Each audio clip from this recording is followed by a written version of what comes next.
of Fox Sports. We are Baltimore. We are Arizona.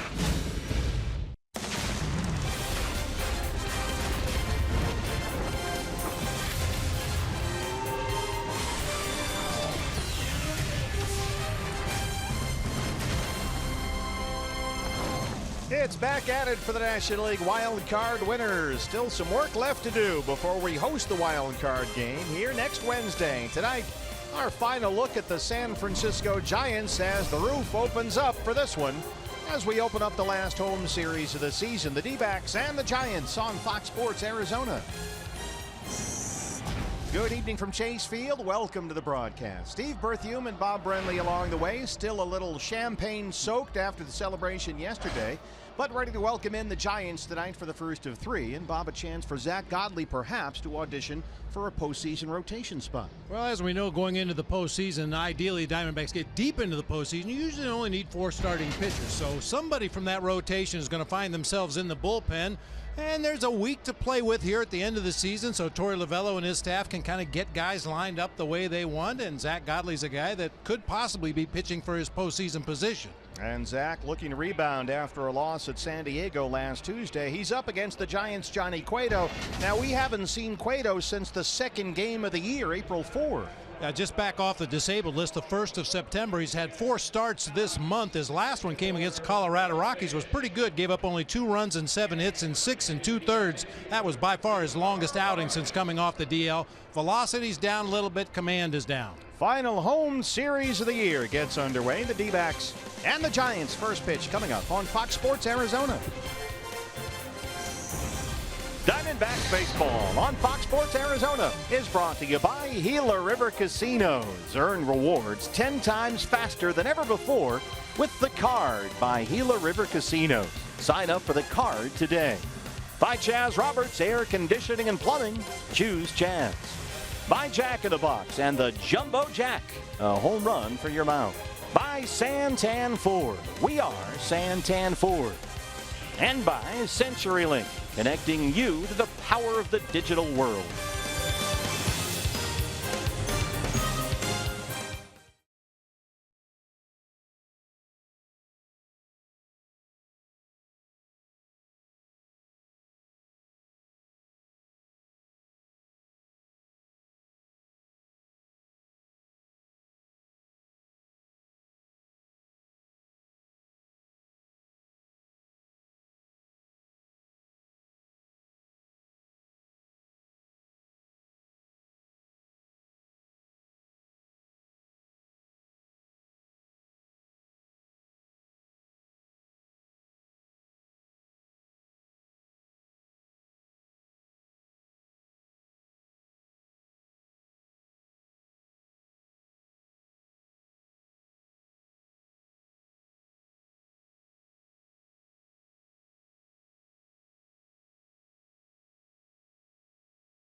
on Fox Sports Arizona is brought to you by your Valley Honda dealers, where you get more standard features for less money.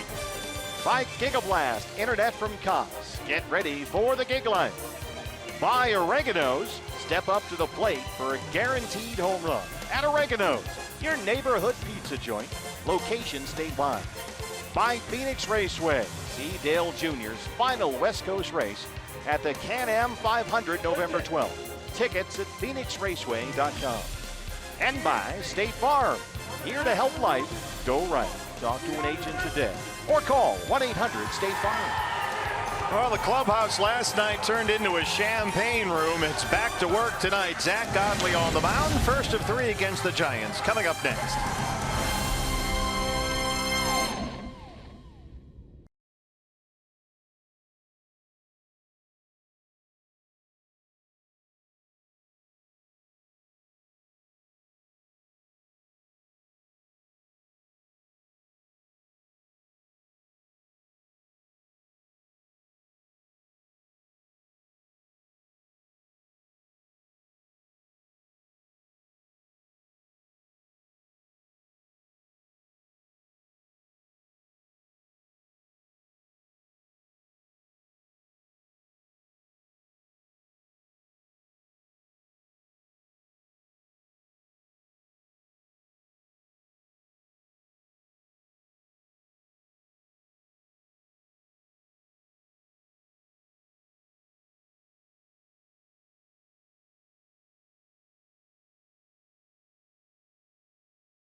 Left field.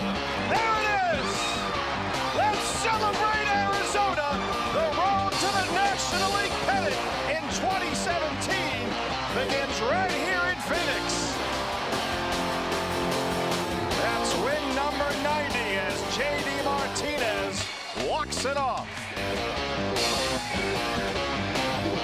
Wild card home field is clinched. The wild card game sold out today in a matter of hours. It's a beautiful night tonight. Roof and panels open. Steve Berthew, Bob Renly, and Jody Jackson with you. All that's left now is try and see how far above the 90 win mark the D-backs can get as we start the final regular season home series of the year. Hunter Pence set to lead it off for the Giants, and here's their lineup brought to you by your Valley Chevy dealers. Hunter Pence will lead it off out in right field. Joe Panik will be at second base. Denard Span out in center field. Buster Posey playing first base tonight with Brandon Crawford at shortstop. Pablo Sandoval down at third base. Jared Parker out in left field. Nick Hundley doing the catching. And right-hander Johnny Cueto on the mound. Ram truck starter for the Diamondbacks is Zach Godley, hoping to get over 500 for the year. He's been such a big part of this season. 8-8 in 24 starts, a 3.20 ERA. Coming off a little bit of a speed bump down in San Diego on that last road trip, gave up 5 runs in 5 innings against the Padres. That followed arguably his best start of the year against the Rockies when he shut him out over 8 innings on 5 hits. Just about set to go. Zach Godley and Hunter Pence will get us started here. A lovely cool evening in downtown Phoenix. Everything's all open for business. Seems to be some issue out there in right field near the pool, and now finally Doug Eddings, our play umpire, says we can get underway. Pence 259, 12 homers. First pitch is a breaking ball that gets away from Godley and sends Pence down to the ground.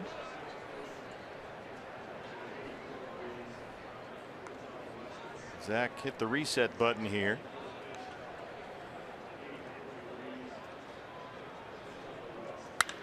Base hit. Seems like just a few days ago I was talking about Steve Garvey in his days with the Padres and the Dodgers, and don't knock him down because the next pitch is going to be a line drive right back through the box, and that's just what happened there with Hunter Pence. Nationwide Vision Centers gives us a look at the Diamondbacks defense. Gregor Blanco in left, Ray Fuentes in center, Jeremy Hazelbaker over in right field. It'll be Adam Rosales and Christopher Negron on the left side of the infield, with Brandon Drury and Christian Walker on the right side. John Ryan Murphy doing the catching for right-hander Zach Godley. The red-hot Joe Panik. Interesting look, Bob, to Bruce Bochy's lineup. He's got Pence leading off and Denard Span batting third. Well, I think Boch has been trying everything he could possibly think of all season long, and trying to get one of your better hitters, Hunter Pence, at the top of the order, not to mention the emotional leader of this team. Maybe it'll jumpstart the offense. He's got Panik in a two-hole in between those two guys. 1-1 now to the Giants second baseman, who's got a sore right elbow. He was hit in the elbow by a pitch in the Giants game in LA on Saturday and sat out yesterday's series finale at Dodger Stadium. Giants dropped 2 of 3 there over the weekend. There's a curveball for a strike, and it's 1-2.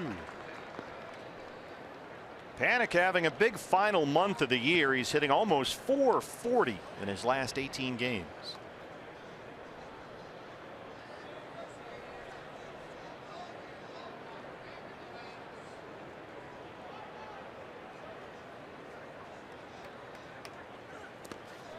That kicks away from Murphy, and Hunter Pence moves up 90 feet. Our first extended look today at John Ryan Murphy, who was acquired in a trade with the Minnesota Twins at the trade deadline. And just hit off the little finger area of that catcher's mitt. There's a lot of extra leather down in that particular area, and that one just kicked off to the right far enough to allow Pence to advance. Most of the regulars getting a day to breathe from Torey Lovullo, and he'll be back to work tomorrow night. A chance for some of the reserves to get some extended at bats. We've only seen Murphy catch 2 half innings so far as a late defensive replacement. Full count 3-2 with Span on deck.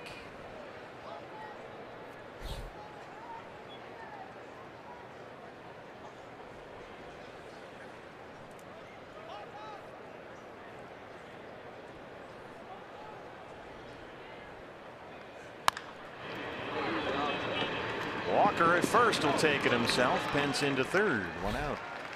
Time now, BB, for your Valley Honda dealers key to the game. Spring training part 2. Now that was before I even saw the lineup tonight.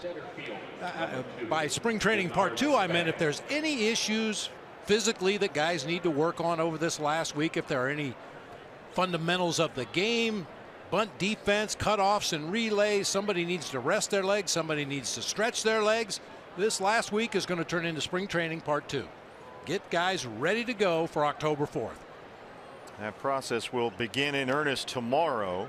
As we mentioned, this is considered a breather day for most of the regulars by Torey Lovullo. That's the thing that's unique to the game of baseball. I mean, it's all about routine and rhythm and playing on a daily basis, and guys get so programmed to play every day and look forward to those 4 or 5 at bats or those 7 or 8 innings out on the mound. Taking a day off, you see that dead stare on the face of David Peralta. Could be caused by a number of things, but I think just kind of maybe reflecting on how we got here and where we're going next. Well, Torey today said this is a different day. The reserves are going to get the opportunity today, and he's excited to watch some of these guys. But this will be, he says, the one unique day out of the next 5. We have 3 against the Giants off on Thursday, 3 at Kansas City this weekend to finish up the regular year. But he wants to make sure they continue to play the type of baseball that they want to play. You don't get to take the whole week off. Nobody gets a full week of senioritis. As Span strikes out, 2 down. A good curveball. Starts at the bottom of the zone, ends up in the dirt. This time Murphy's able to square it up in the middle of the chest protector, check that runner at third, and then throw on to first to complete the strikeout. We'll see if Godley can strand Pence at third base. 2 down for Buster Posey. Posey hitting cleanup. And he's the first baseman today. They are still without Brandon Belt, who's been on the DL since August 5th with that concussion. And so Posey's been playing a fair amount of first base the last 2 months. .313 this year. And only 12 home runs. It's another second half power outage for Posey. He's homered only once in his last 57 games. Second year in a row that trend has happened with Buster Posey. And the RBI is way down as well. Of course, that could be a reflection of the teammates in front of him not getting on base as often as they have in years past. But Buster just hasn't been driving the ball the way we're used to seeing him drive the ball. Godley ahead 0-2, 2 outs, Pence at third.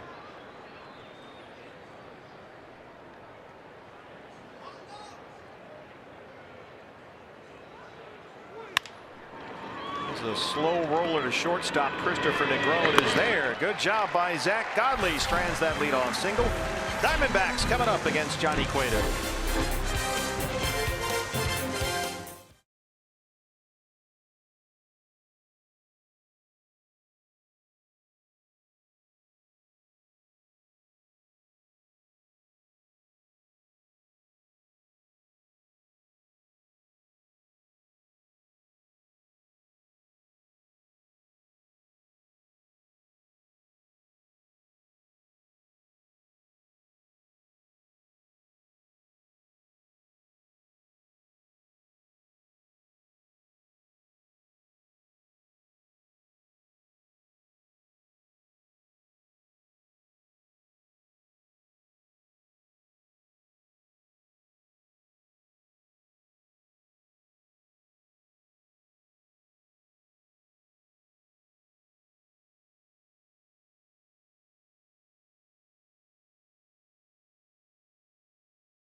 For the Diamondbacks against your Ram truck starting pitcher for the Giants, it's Johnny Cueto, another part of what's been a very disappointing Giants season. Cueto's had some injury issues, only 7-8 in 23 starts and an ERA right at 4.5. Yeah, we mentioned coming off the disabled list. This will be his 5th start since coming off the DL. He's walked 4 in his last 2 starts. As I mentioned, velocity's down a little bit, really relies even more so than ever before on that changeup as his out pitch. Valley Chevy Dealers gives us a look at the D-backs lineup tonight. Gregor Blanco will lead it off, play left field. Christopher Negron at short. Brandon Drury at second. Christian Walker will be down at third base with Ray Fuentes in center field. Adam Rosales will be at third base. Jeremy Hazelbaker in right. J.R. Murphy doing the catching, and Zach Godley, the right-hander, on the mound. Blanco, the former Giant, draws Sandoval in on the grass at third. It's 1-1. Blanco's made only 3 starts this month. 240 on the year, 3 home runs. Can check on that changeup, and it's 1-2. You see a lot of those tonight. Cueto's done well against the Diamondbacks in his career, a 10-3 record, and he's 7-1 right here at Chase Field. Tried the quick pitch that time with the changeup. Must be hard to throw a changeup on a quick pitch delivery. Well, it's a really devastating pitch, however. I think I spoke about it in the past. Jose Valverde had a real good split finger changeup, and we would request him to throw it out of the slide step from time to time, because as a hitter, you see a guy speed up his delivery. Your first instinct is to speed up your swing, and then you throw a changeup, and it was very effective for Papa Grande, and it seems to be working for Johnny Cueto. Christopher Negron, the shortstop, on deck. Cueto gives you the whole thing, the full turn, the half turn, no turn, quick pitch, you name it, he'll do it. Missed with a changeup that time. A leadoff walk for Blanco. Giants defense presented by Nationwide Vision Centers. Yeah, pretty much the A team for Bruce Bochy. Jarrett Parker in left and Art Span in center. Hunter Pence over in right field. Sandoval and Crawford will be on the left side of the infield, with Panik and Posey on the right side. Nick Hundley behind the plate for veteran right-hander Johnny Cueto. Christopher Negron in at shortstop tonight. We've seen Chris play second base, first base, shortstop, left field, all just this month. He was on base in that ninth inning yesterday. Came up to pinch hit in the bottom of the ninth inning. Reached on a sacrifice and that error, the throwing error by the pitcher Nicolino. Christopher 2 for 16 on the year with the Diamondbacks. Hit 300 at Reno this year with 13 home runs.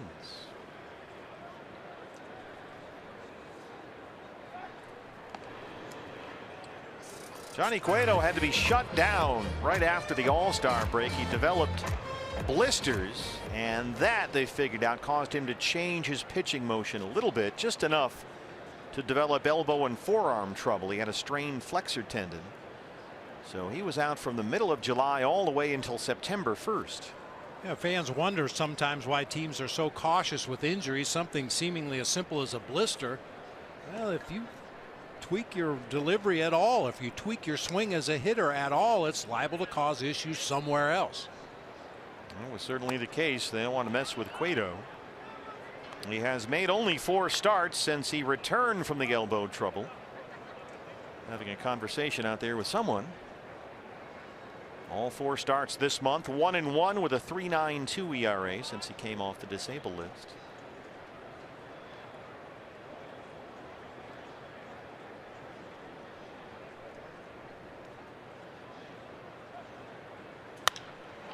Negron knocks that toward the right field corner. Pence on the run, and it's foul. Cueto, since he came back this month, has pitched pretty well. He's given up more than 2 earned runs only once in those 4 starts.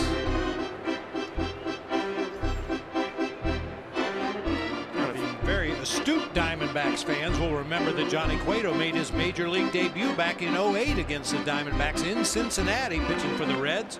With 7 innings in that ball game, gave up only 1 run, struck out 10, didn't walk a batter. The 1 run scored on the only hit he gave up in the game, a solo bomb to Justin Upton. 1-2 on Negron with Brandon Drury on deck. Close at first. Blanco 11 stolen bases this year. He's only been caught once. Last time we saw Johnny Cueto was right here at Chase Field, the second game of the year, game number 2. This is 157 tonight. It's been a while.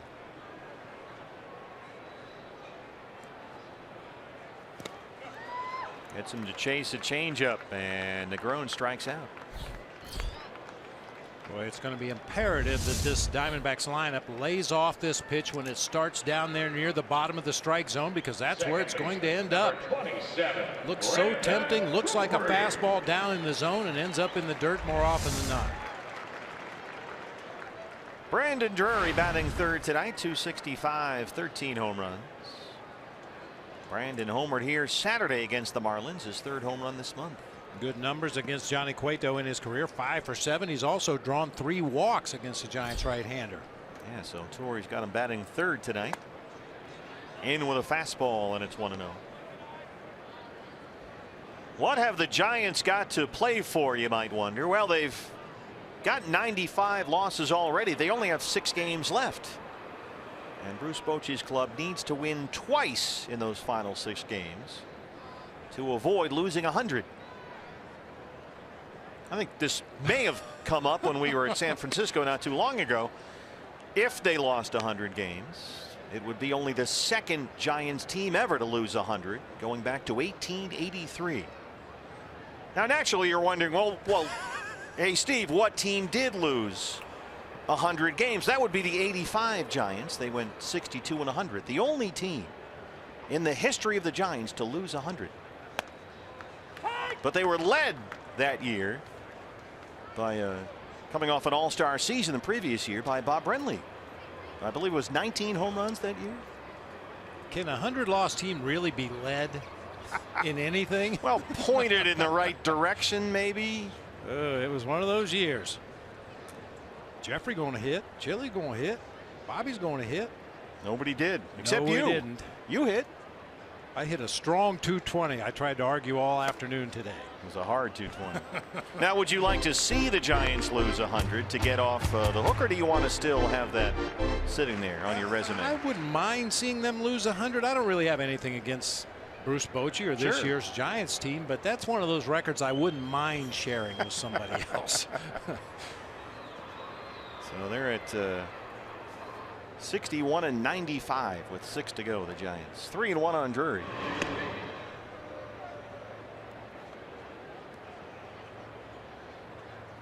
That is pretty amazing. A franchise that has been in existence in different forms since 1883, and they've had only one 100-loss season.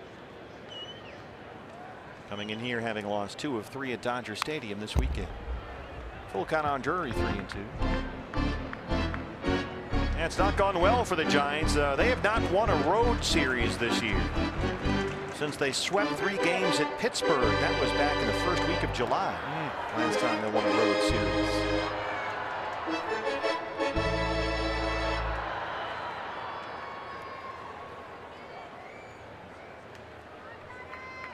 Blanco still down there at first. 1 out, 3-2 on Brandon Drury with Christian Walker on deck.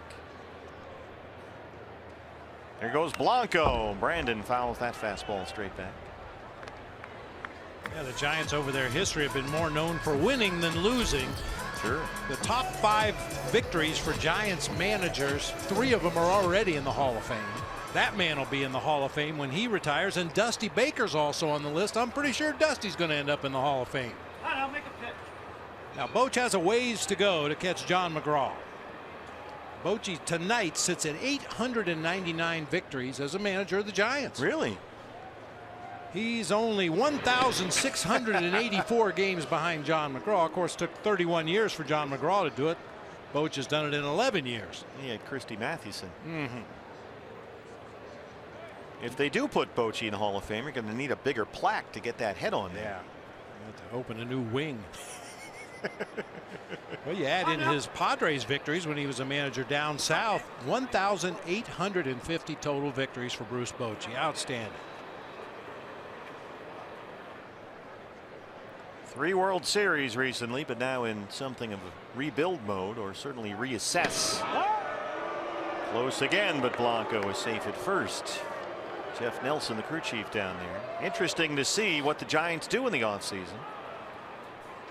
They don't have a ton of talent in their farm system that's close to being major league ready. They got some aging veterans with big contracts.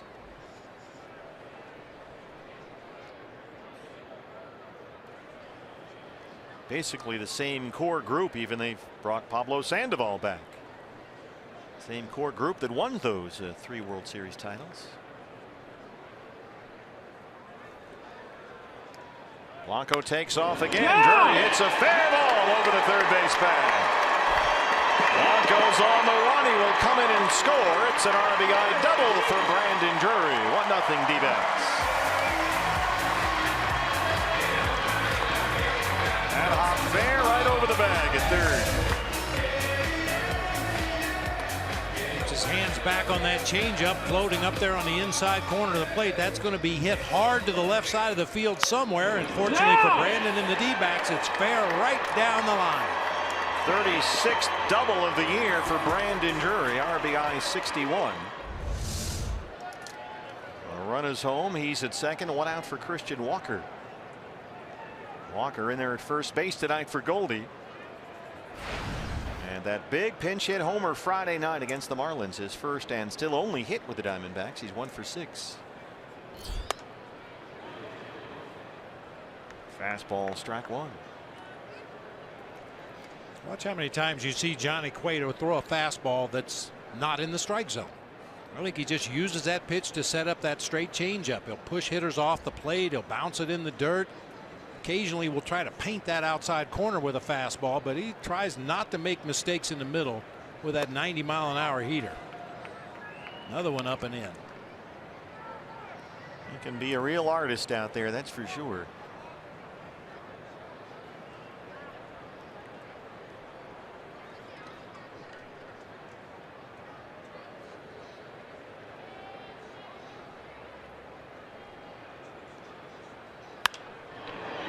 Fly ball right field for Hunter Pence.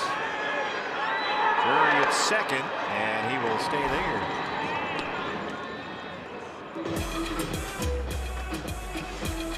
Center fielder tonight is Ray Fuentes.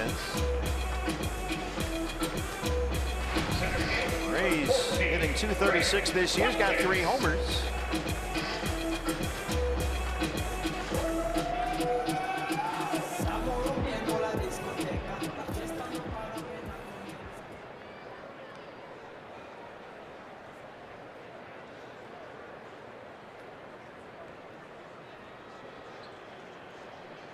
And 20 pitch first already for Johnny Cueto.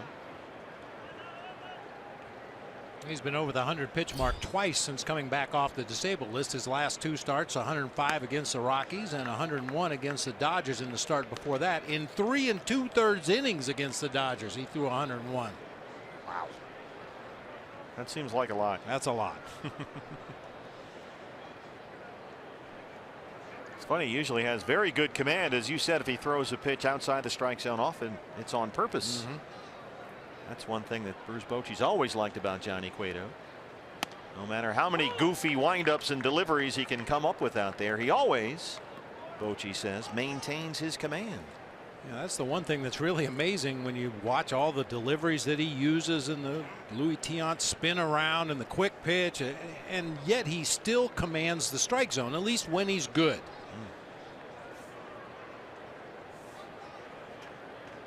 We hear all the time pitching coaches and pitchers talking about trying to find a repeatable delivery. Well, good luck with this guy. Yeah, I don't think he's ever thrown 2 pitches out of the same delivery. From San Pedro de Macorís in the Dominican Republic, Johnny Cueto.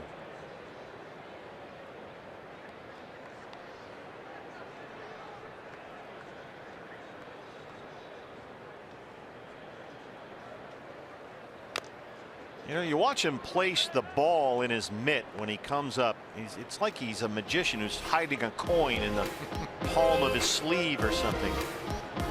Sort of sneaky about it. You know, it's kind of like, hey, was this your card? No. So he's got that, and then he kind of tucks it into the glove at the hip, behind his hip, trying to hide it from the batter right there. Fuentes sends this deep center field. Span backs up, shy of the warning track, and he's got it. Brandon Drury's RBI doubles, and double has given the Diamondbacks the early lead.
1-0 as Zach Godley goes back out for the second. He was a madman yesterday, running around Chase Field, sprinting, high-fiving all the fans, going out to the pool, full speed. I mean, his nickname is Bull, and that is exactly the way he approached the post-game celebration, guys. In the clubhouse, he was pouring beer and champagne on just about everyone. I thought maybe he had a clone in there. He was everywhere, and that was our State Farm winning combo. Zach Godley, you guys already knew he does everything 100 miles an hour every single time out. And that included, by the way, a little push into the pool for me. I was going to ask you, Jody, did we know definitively that that was Godley? We've analyzed the tape. Yes. And it was him, huh? I knew right away, pretty much. It's funny how it was the combo now, again. Here you are. We're looking at you right now, Jody, interviewing Andrew Chafin, and there's Godley from behind you, and down you go. And by the way, the mic I'm using here works, obviously, and that one does not. I don't know where that one is. That one died a hero. But you know, what a fun celebration. But I'll tell you what, those two guys, Andrew Chafin and Zach Godley, one a starter, one a reliever, but they have their own, you know, a lot of personalities on this team, Archie Bradley, but those two, they definitely have a dynamic that is fun to watch in that clubhouse, and it was on display yesterday. Everything was. It was quite a day here yesterday as Brandon Crawford looks at strike one. And I want to take the time now to congratulate Jody, you and Kate and everybody, Todd and Gracie, everybody, Brian Henry, Josh Kellman did a tremendous job. Brad Weimer with that post-game show yesterday. It was just a wild ride, man. And boy, you guys nailed it. Yeah, outstanding job. And you were down in there, Steve. I know it is definitely, it can be distracting, but it is so much fun. It's, you know, when players talk about this is why we play, I mean, in a way, as broadcasters, it's the ultimate, you know. And obviously I was here in 01 and then in 7 and 11. It doesn't happen all the time, and you really appreciate the chance to capture their emotions in that moment. And our crew did a tremendous job. You named a lot of them. I mean, but every camera being on it, it's just a fantastic job. Yeah, everybody. It's absolute chaos in there, and there's champagne and beer flying everywhere as Crawford knocks that into right. And you've got, as Jody said, you've got microphones and cables and wires and lights, and it's all getting doused with alcohol. And so the crew had to work under very extreme conditions, but boy, it was a terrific show. Well done. Leadoff single for Crawford. Here's the Panda.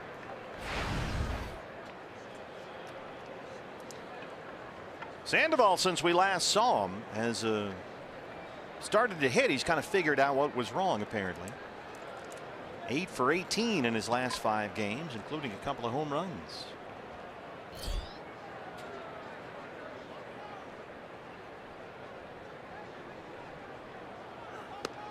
Remember last time we saw the Panda, he had or was trying to get out of a 2 for 55 skid. At one point he had an 18-game stretch during which he went 2 for 55. But his bat has come to life as of late.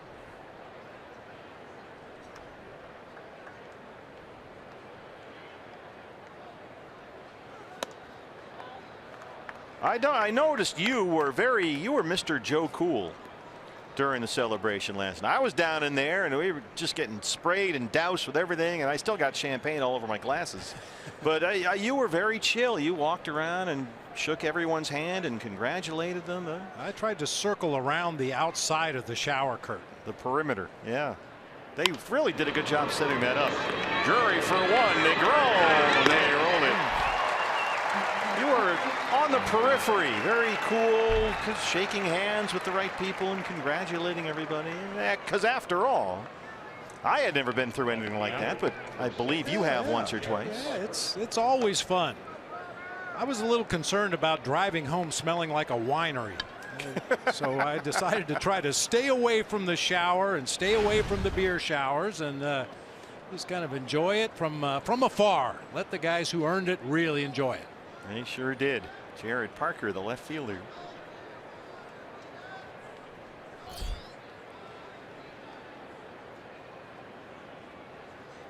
Well, they always say it's a kid's game, and they really got the chance to act like kids yesterday, including the skipper, Torey Lovullo, who seemed to enjoy it as much as anyone. As well he should. In a way, it's just a huge release. You know, you've been grinding for 6 months every day, up, down, back and forth. All the work you put in the off season, all the work you put in spring training, and finally you get to the first finish line. And boy, did they have a release. I'm telling you, everybody was having a great time yesterday. They sure did. It was really fun. And then from the clubhouse, it went out into the pool, as you saw a moment ago. Took some pictures out in the outfield with players and families. It was a wonderful afternoon.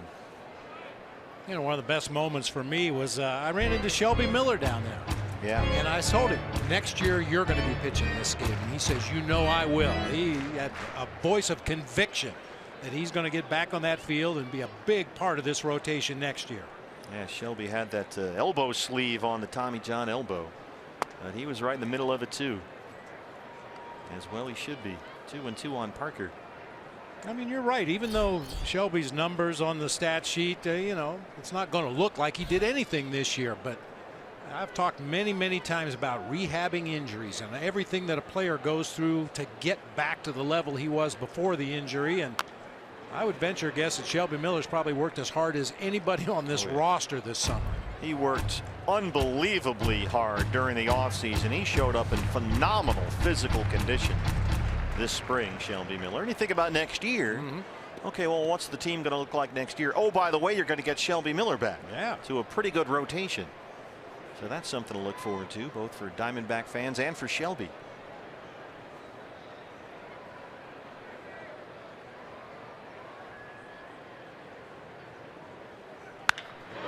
Parker hits one deep to Hazelbaker in right field, and it's off the wall.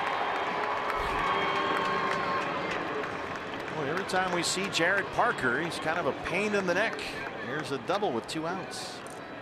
I watched Jared Parker take batting practice for the Giants earlier this afternoon, and I know batting practice doesn't always equate to a successful game, but man, was he raking in batting practice today.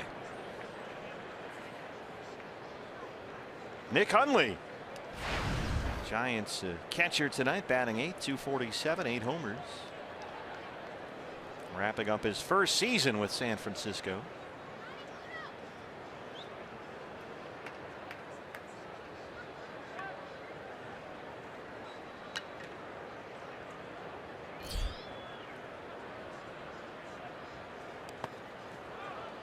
Godley threw a curveball well out in front of home plate, 1-0. Zach falling off the mound again, throwing that breaking ball. John Ryan Murphy back there tonight, his first start as a Diamondback. He is considered to be an excellent defensive catcher and a very good pitch framer. They have emphasized defense at that position all year long. Mike Hazen, a new front office, and John Ryan Murphy was a guy they had their eye on. We'll talk to Mike Hazen, actually, come to think of it, coming up in the 3rd inning, I believe. He's due to visit our broadcast booth.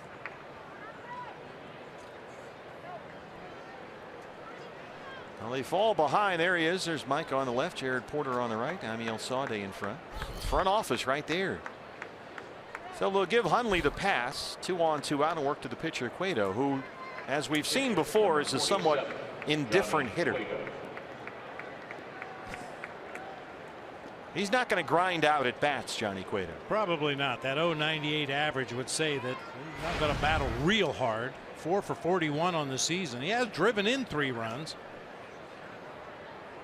He's got a bat in his hand. That makes him dangerous. Yep. Make good pitches.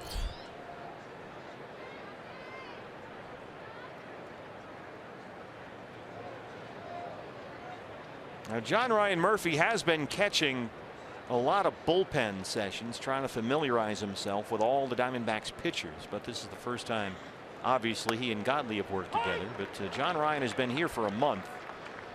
A lot of bullpens, trying to familiarize you, because everybody's pitches look different, right? Yeah, and ideally you get to catch guys enough to the point where you're able to recognize when a pitch is working and when it's not working. Of course, all the starting pitchers throw side sessions between their starts, and I'm sure John Murphy tried to get down there and see as many of the starters as he could on that between start side session, just to familiarize himself a little bit.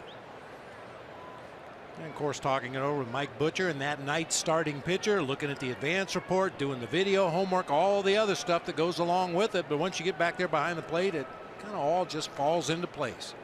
Yeah, he's been on sort of a crash course training program in September. John Ryan Murphy got the chart on his sleeve there. 0-2 on Cueto, 2 on 2 out.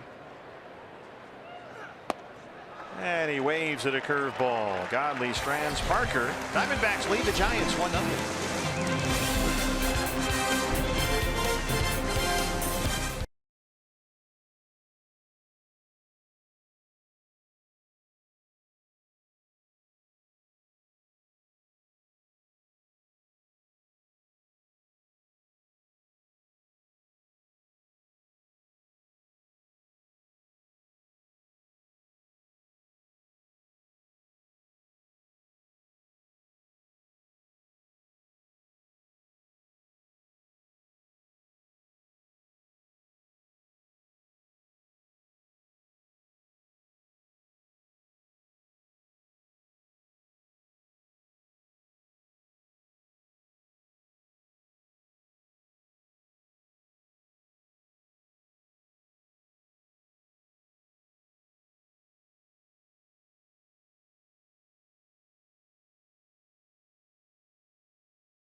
Giants 1-0. Diamondbacks have secured a National League wild card spot. The game is right here next Wednesday, October 4th. And the tickets, fans, sold out in a matter of hours today. But you can still guarantee seats for the wild card game. We've held out some tickets. You can do that by becoming a 2018 D-backs season ticket holder. And you can design your own plan. You'll get a full plan if you want. Go full season, half series, weekend plans, whatever you want. You can pick your seat, design your own plan. Buy your season tickets now for next year and guarantee tickets for this year's postseason games. So call right now, 602-462-4600, or log on to dbacks.com/season tickets. So if you got shut out at the gate today and you couldn't get a wild card game ticket, get a season ticket for 2018 and they'll find a way to drop a ticket into your lap. Got a delay here in the Giant dugout as Jeff Nelson, the crew chief and first base umpire, is going over there. I think we're waiting on a center fielder. I don't see Denard Span. There we go. They had to go down and get him. Jeff Kellogg started walking down there going, hey, you're missing a guy out there. It's one of the more unusual shifts we've seen all year. Put your center fielder in the dugout. We had a 5-man infield yesterday, but that's not what they had in mind. And now we're finally set to go. Adam Rosales at third base tonight leads off the second inning against Johnny Cueto, who threw a 25-pitch first inning. Walked Blanco to lead it off, gave up an RBI double to Brandon Drury. Rosie 229, 7 homers.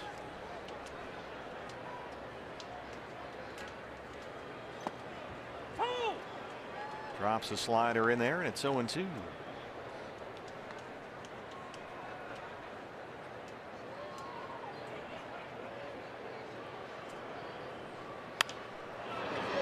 That's headed for the seats behind the Diamondback dugout and out of play.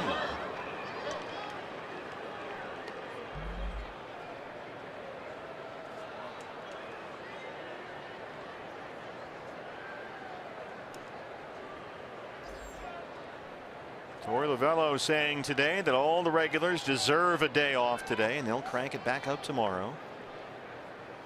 And then the rest of the week will be, here's a quick pitch and a strikeout, basically dress rehearsals for the biggest game of the year coming up a week from Wednesday. But he'll pretty much keep things just about the way they've always been. Standard lineups, bullpen usage will pretty much be the same. So they want to get it, as he said, cranked up as accurately as possible. And hopefully, you know, have some situations that arise that you're going to see in the wild card game, and make sure the guys who will be responsible for those situations are prepared. Whether it's relief pitchers out of the bullpen facing the guy they're going to match up against, or a similar hitter that they're going to match up against. Maybe a hitter, you know, some of the guys off the bench that'll be asked to come in and pinch hit late in the ball game. Might see some of those guys get some more at bats in the last week of the season. Now, of course, you can construct the wild card game roster much differently than you can construct a postseason roster for the division series or the LCS or the World Series. This is a one-game sudden death deal, so you can get pretty creative if you want with that roster, right? Hazelbaker bangs one into right center field. Jeremy, a really good base runner. That gets to the track. He's thinking 3. And he's going to make it. And first, Hazelbaker with his second triple this year.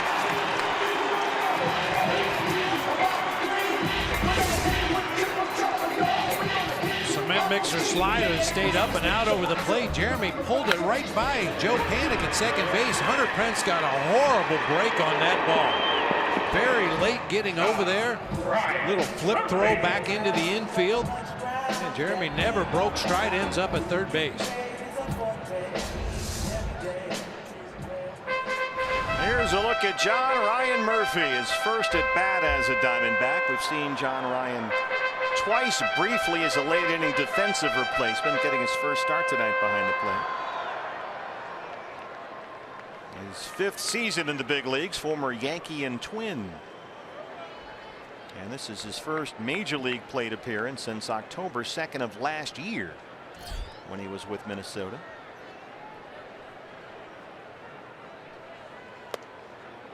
Infield comes in for the Giants. Murphy acquired by the Diamondbacks from the Twins just about at the trade deadline this summer. And between Rochester and Reno, he hit .238 in AAA, 6 home runs.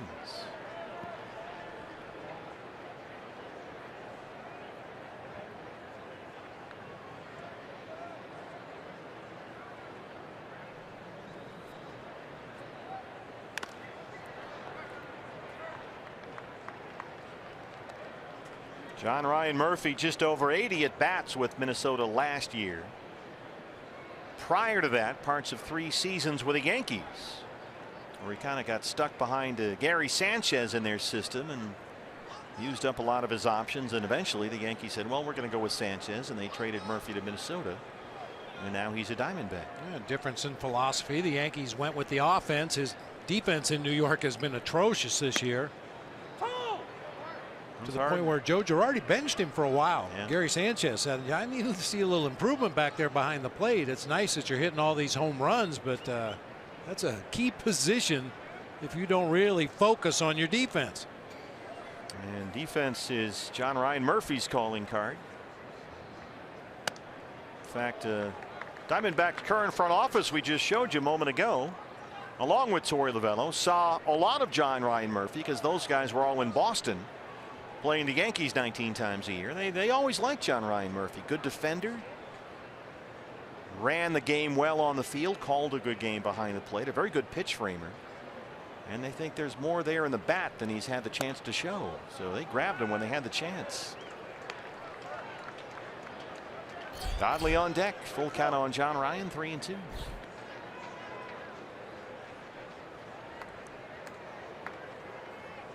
Murphy was a former 2nd round pick by the Yankees out of high school in Bradenton, Florida. 26 years old.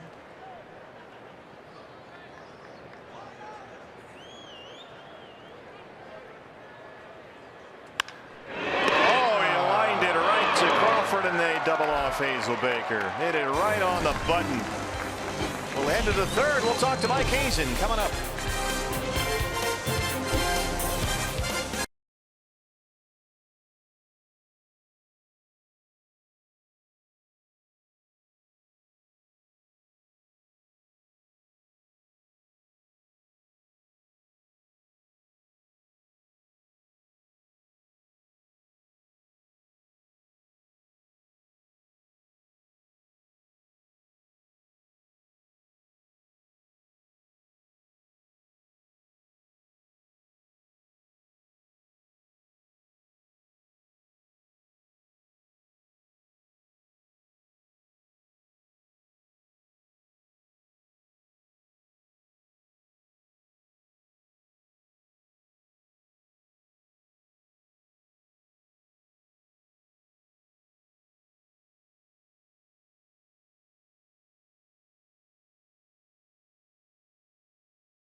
Nothing. Postseason paraphernalia is on sale right now at the team shop here. And the most popular way to follow the Diamondbacks postseason push is with MLB.com at bat. That's the #1 app for live baseball. You'll enjoy game day, live game video highlights, radio broadcast, statcast, news, the whole thing.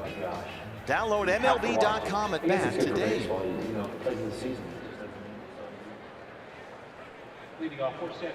Hunter Pence leads off the top of the 3rd inning. Mike Hazen will join us in the bottom half of this inning. Pence singled off Zach Godley to lead off the ball game.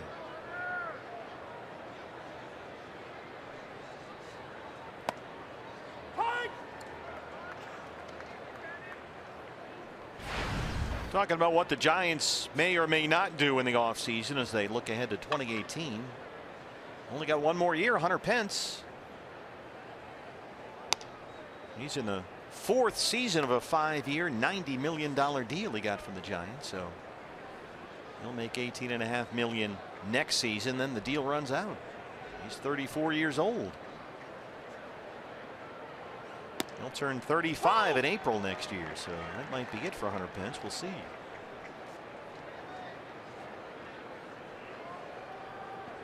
Pence just been plagued by injuries the last couple of years. Back-to-back seasons in 2013 and 14 when he played all 162 games, but just hasn't been able to consistently stay on the field since then. Yeah, the left hamstring kept Pence out for 20 games this year in the middle of May. Yeah, Doug Eddings behind the plate took one off the right hand earlier in the ball game. This one foul tip, got up underneath the left armpit that time. Boy, this time of year umpires are just hoping to go home for the offseason with their body somewhat intact. Lines it to Drury at second, 1 down. And we saw Jeff Kellogg take a bat to the throat last night on a backswing. A number of nasty foul tips this year.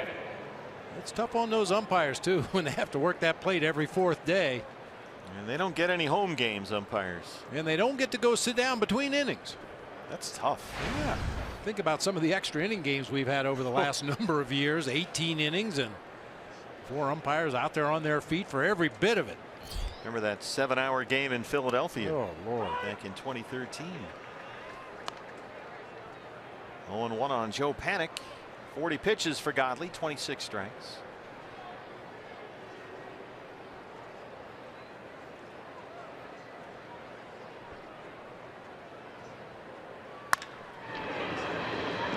Bouncer to Drury at second, 2 outs. Panik 0 for 2. That brings up Denard Span. Center fielder, Denard Span. Span struck out his first time up.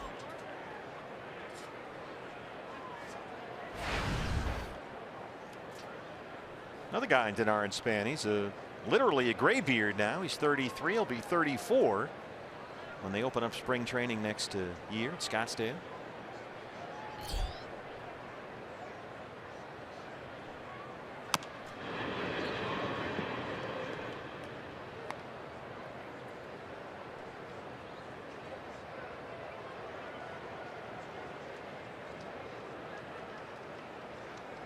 Well, it's going to be an interesting offseason for a lot of ball clubs, even winning ball clubs. You know, sure. You've got contract issues, you've got arbitration issues, you've got players knocking on the door at the minor league level, ready to make their debut in the big leagues.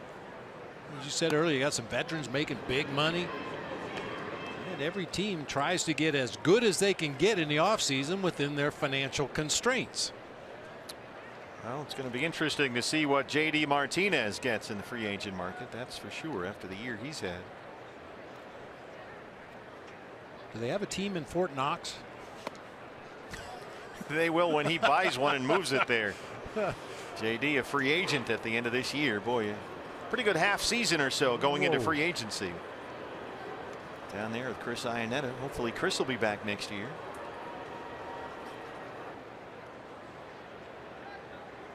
Well, we got a long way to go before we start asking those questions. Curveball missed. It's 3-1 on Span with Posey on deck. Yeah, and I'm sure there's a baseball fan out there somewhere that's going, yeah, J.D. Martinez, he's going to be a free agent. Sure, he's hitting like crazy. That's the most ridiculous argument I've ever heard. Why is that? Well, you act like players can just turn it on and turn it off. I'm going to be good today. I'm not going to be so good today. Fuentes runs it down in the gap. Try to be good every day. We'll ask Mike Hazen about some stuff coming up next.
Downtown Phoenix, D-backs lead the Giants. Roof and panels are open, and the GM is with us in the broadcast booth, Mike Hazen. Yes. How many texts? You got an over/under? A lot. Took a while to get through them. I bet it but did. I appreciate that. You know, it's a great reminder of great friends that reach out to you in those moments, and you know the accomplishments that we're all proud of what the guys have done, what the staff has done. So yeah, it took till late last night to get through most of it. What does it mean to clinch it? And there's a long way to go, and nobody's giving you any trophies yet, certainly. But what does it mean for you to do it in your first year here? Well, you know, when we first got started, one of the things we talked about is wanting to build something that was sustainable, and we still are striving towards that. And most of the deals that we made this year, from the off season on forward, was a focus on that sustainability. But we always felt the whole time that the 2017 team had the ability to have talent on the roster. We knew that, and have a chance to compete. And we felt like with the moves that we made, we weren't doing anything to harm the long term, and we were putting the best team possible out on the field and wanting to start building the infrastructure within the coaching staff and the manager, and from a program standpoint all the way down through the Dominican Republic. And so we felt like we could do both things at the same time. And so just to be able to watch the hard work, be validated by winning, I think it's an important thing to go along with what we're trying to do long term. And that patience, it seems, gets validated as well, doesn't it? Well, it allows you to be patient, I think, because obviously there's some, like I said, reaffirmation of the stuff we're trying to get done, that it does work.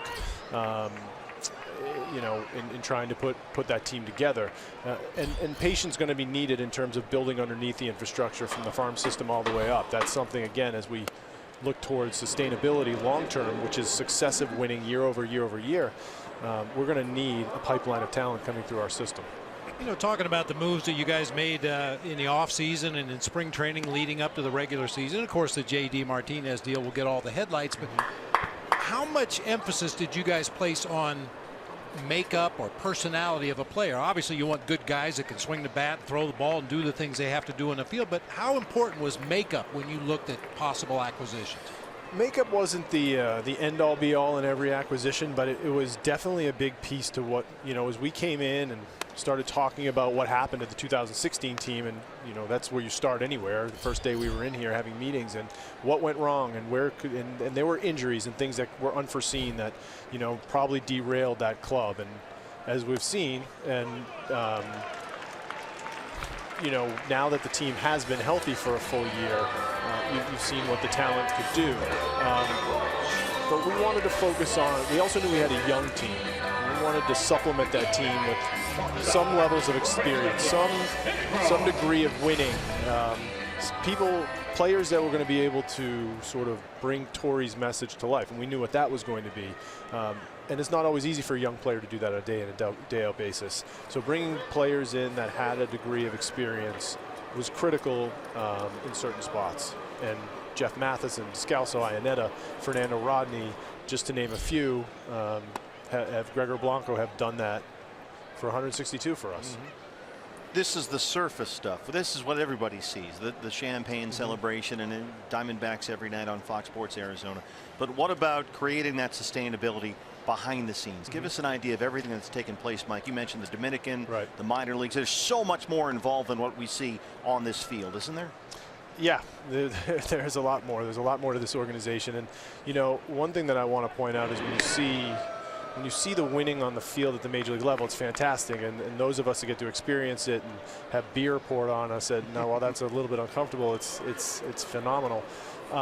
You know, we have our area scouts out working on next year's draft, and we have our instructional league running right now in Salt River, and we have our Dominican instructional league getting ready to ramp up in the DR, and we're building a new academy down there. And, you know, we're doing so many of those things on a player development and scouting that go on year round, and those guys contribute to this even though they're not here. And you guys interview me, but you know, our scouts that are out there finding the players that come up here or add to our system, or the scouts that found the players that allowed us to go get JD Martinez. You know, I mean, we all get to sit here and watch JD Martinez hit a dinger every single night, but if you don't have those 3 quality players to go trade, we weren't in the game. You know, and Detroit wanted those 3 guys, and it allowed us to go get them. And you know, I think those are the under the radar, and the scouts that sign those players, you know, those are the things that we can't forget when we have the ability to talk about a winning season, because every day there's work getting done from our scouts, from our coaches, all through the system that allows us to have this success here. That might get maybe a little premature since we just clinched last night, but the wild card, we've been talking about the 1-game playoff. It really changes the kind of roster that you're going to put together for that 1-game playoff. Now, I don't expect you to name any names, but what special challenges are there in just a 1-game postseason? Well, you're going to see, in all likelihood, if we were, and again, not getting ahead of ourselves, Wednesday is the day, and you have to win to move on. But you would anticipate seeing slightly different rosters for those games, right? In the 1-game scenario, you know, you only need a certain amount of pitching to get through that one night. Yeah, so you're not going to have 5-6 starters. I mean, we don't know that yet, but sure, in all likelihood, and going back through the history of it, you know, it's traditionally been more 9-10 pitchers on a roster instead of 12 to 13. And so you add the extra position players because theoretically, you know, you're covering 9 or 9+ innings, and only with so many moves that you'll hopefully make during the course of that game, you'll use the rest of that roster on defense, base running, pinch hitting, and things like that. Once you move into a longer series, you need to account for more starting pitching. And the reason I asked that question, we've seen some stories about Chris Owings maybe not be able to swing the bat or throw quite yet, but could possibly be used as a pinch runner in a short series. And those will be the individual skills that when we sit down and meet, we'll talk through. You know, we'll probably stand and pepper Torey with questions. What would you do in this situation? What would you do in that situation? You have, you know, we have first and second. We're down a run. Who's running here? Who's running there? What do you need from a roster standpoint to manage the game the way you want to manage it? Throws Blanco into second. And so all those critical pieces to a game, the base running, the defense, what positional versatility, what type of pinch hitting is he going to do? Would you hit for this player or this player or this player? So we can help put a roster together with the coaching staff that is as functional for the game that he wants to run that night. So the point being, there's input from everybody, which is a great idea. Yeah. We'll have some big meetings where we sit down and we are, because listen, there's going to be some gray area, you know, but ultimately it's going to be Torey's decision on what he wants on the roster because he'll be managing the game. We just want to help give him as much input as we can to talk through scenarios and bounce off ideas. But ultimately, we're going to look to him to say, okay, now who do you want and to fill any of these spots? And they'll give us that feedback. You've been in some crazy baseball places, Boston most notably, but others as well. You've been here a year now. What about the market here? Because Bob and I have seen this place come back to life in this last year. It's been wonderful to watch. The crowd is into it.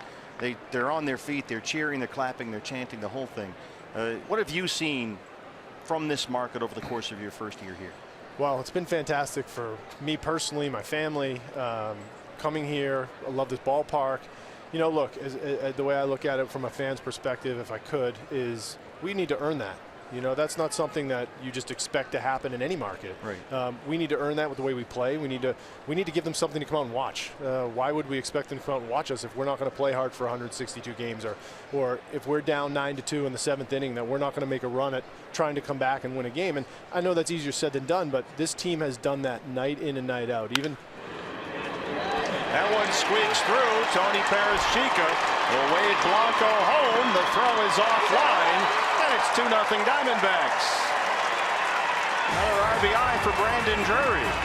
I think, Mike, the point being is that the fans have responded. I mean, they're buying in from what we can see. And we appreciate that. Yeah. You know, you can feel it. You can feel the energy in the building when things are going well, when JD hits a home run or Goldie hits a 3-run bomb and the place erupts. The players feel it. They do. They talk about it and they feel it. But again, I think it's something that this team's had to earn and will need to continue to earn. And I think we do that through not that you're going to win every game every night or you're guaranteed to win anything at the end, but your effort can be guaranteed every night. We believe that. By the way, Brandon Drury now 7 for 9 lifetime against Johnny Cueto. Got some ownage there. Oh boy, pink slip. There's Christian Walker. This is a guy, Mike, there's a good example of something we talk about and here you guys talk about all the time: organizational depth. Figure you look at the lineup, you know, we don't have anything in case, God forbid, Goldie goes down. Well, let's get somebody at first base, Christian Walker. Right. And then he turns out to be Coast League MVP. Right. Yeah, you know, he was a pretty highly regarded kid coming out of school. We liked him. We were with the Red Sox. The Orioles ended up taking him, and you know, when he became available at the end of the spring, you know, we were fortunate to be able to grab him and you know, have him in AAA. And he went out and had a monster year. He's got huge power. You know, you never know when guys are going to make that adjustment to have it click. There are guys throughout this game, you know, guys like Jose Bautista that didn't figure it out until a little later on in their career, that went on to have monster careers. And you know, sometimes the power comes a little later. Sometimes the feel to hit, the knowledge of the strike zone, whatever that may be just missing. You know, Christian has big power. And Ray Fuentes is a guy you were familiar with in Boston. Same type story. You know, when we acquired him in the offseason, again, mid-20s, always a very, very good defender, could always run. We drafted him in the first round. We knew about the tools on that side. He started to hit last year a little bit. We started to see a little bit of power coming. And, you know, if you can hit a little bit and really play defense and run, especially in center field, you have a chance to have a valuable major league career. And he's shown that up here with his skill set, how it translates in this ballpark with this big outfield and the outfields in the National League West. It's something that we really value. 0-2 on Ray Fuentes. The GM, Mike Hazen. Hey, congratulations again. We appreciate your time, and we'll see you a week from Wednesday. Thanks a lot, guys. Can't wait. Thanks, man. Thank you.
A lovely night here at Chase Field, and the D-backs lead the Giants 2-0 as we start the final home series of the regular season.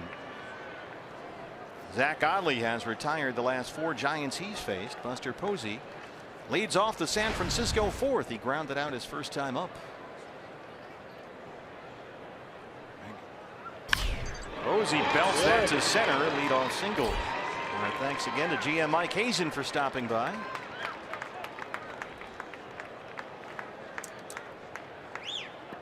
One thing you get a real sense of every time you talk to a member of the coaching staff or the front office here, that everybody's together on everything. The communication, the input, it really is a group think that the whole organization has in place here. It's really worked out well. Brandon Crawford singled his first time up.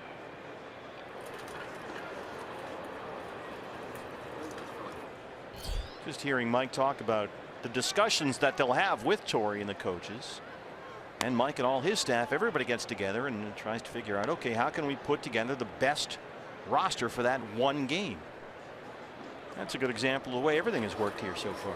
And I'm sure there have been probably some heated arguments over which player should pinch hit in this situation or which pitcher should pitch the 7th or whatever the situation may happen to be. But ultimately, you know, you crunch the numbers, you talk about it, you talk about his impact in the clubhouse. And eventually you come to a decision, and then everybody is on board with the decision. But it's probably not always smooth sailing to get to that decision. And that's the way it should be. We see Mike checking in with Tony La Russa down there just to our left. Tony has some input.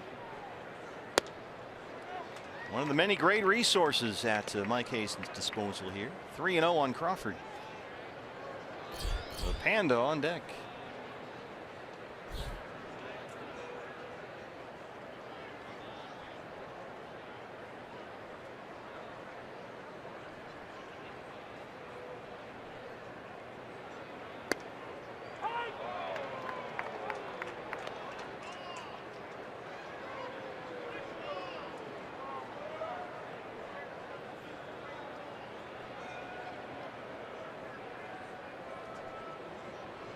John Ryan Murphy, his first start behind the plate as a Diamondback tonight.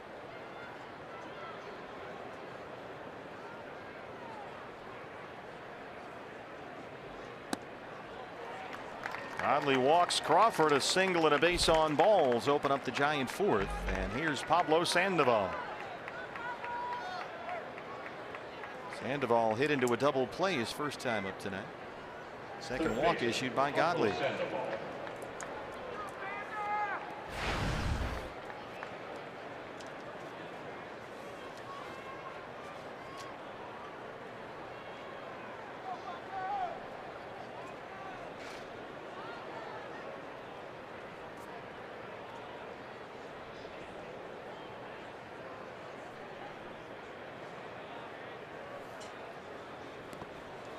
Swing and a miss. Yeah, it looks like a baseball. Yeah, there's a baseball on the field. That's a problem. Back there near the backstop. I'm not sure exactly where it came from, but that could create some confusion.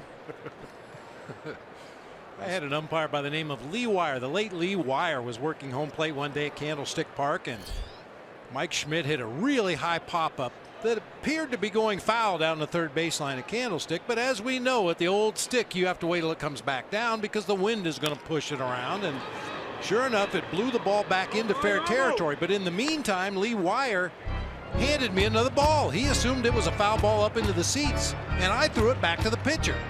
So we had 2 live balls on the field at the same time. Lee Wire grabbed me by the back of the neck and said, "Get that ball from the pitcher. Get that ball from the pitcher." Our left fielder and third baseman and shortstop were chasing the ball down the left field line, and the pitcher was standing on the mound with the ball in his glove. 0-2 on Sandoval. That's the opposite of the old hidden ball trick.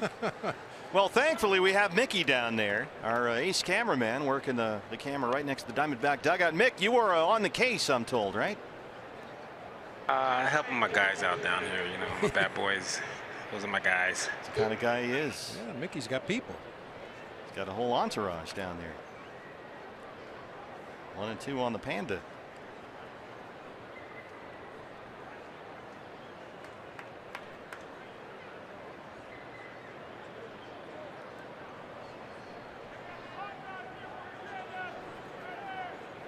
And again, this is the first time that John Ryan Murphy and Zach Godley have worked together in a ball game. So there's going to be a little bit of this discussion from time to time, especially when you've got 2 on, nobody out to open up the inning.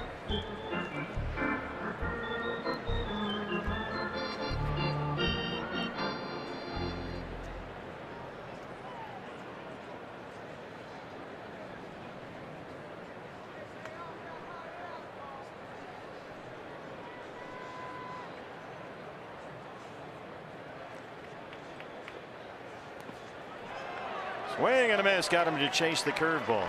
That's Zach's usual preferred pitch with 2 strikes.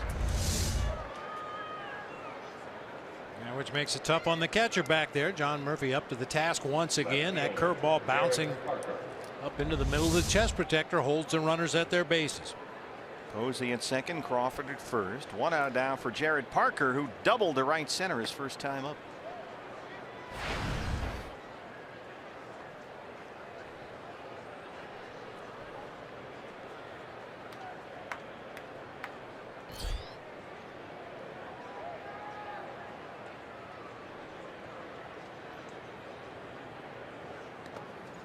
Nice block by Murphy. Tough one there. Curveball into dirt. Posey has to stay put. And that one that slides over behind the left-handed hitter. That time Murphy was able to keep eyes on it the entire time. But sometimes as you slide over to your right as a catcher, you lose sight of the ball momentarily when you get over there behind the hitter.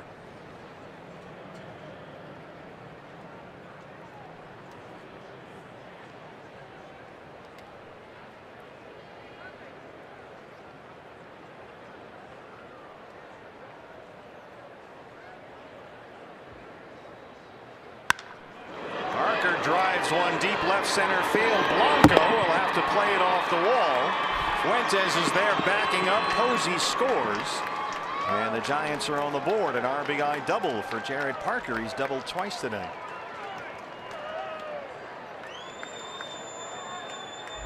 You know, partner, we talk all the time about playing a team and you go over the advance report, who's hot, who's not.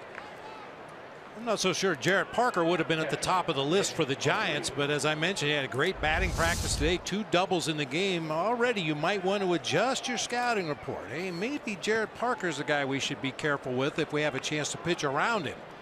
He swung the bat well both at bats tonight. Sure has. Nick Hundley, the catcher, was given a free pass with a pitcher Cueto behind him last time. Again, you've got first base open and Cueto on deck if you want to go that route. Conley fell behind on Hundley 2-0, and then they put him on intentionally. They'll pitch to Hundley here.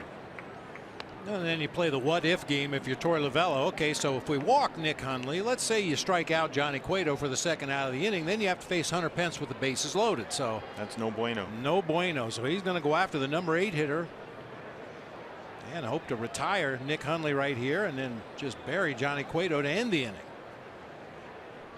An interesting exercise in being a big league manager because it always seems to be about your what ifs and your matchups. High in the air, deep left field, Blanco at the wall, and there it goes. Nick Hundley, that's number 9, and the Giants have opened up the lead. That's the downside of not walking Hundley. On the other end, you still have to make good pitches. I mean, we've talked about Nick Hundley this year. It seems like he gets a cookie every at bat. A very hittable fastball, middle of the plate in, and he knows what to do with that pitch. Well, that was a mile high. It came almost straight down and landed about 5 rows back. The U of A Wildcat Nick Hundley is 9th of the year, and it's 4-2 Giants. Here's the pitcher Cueto.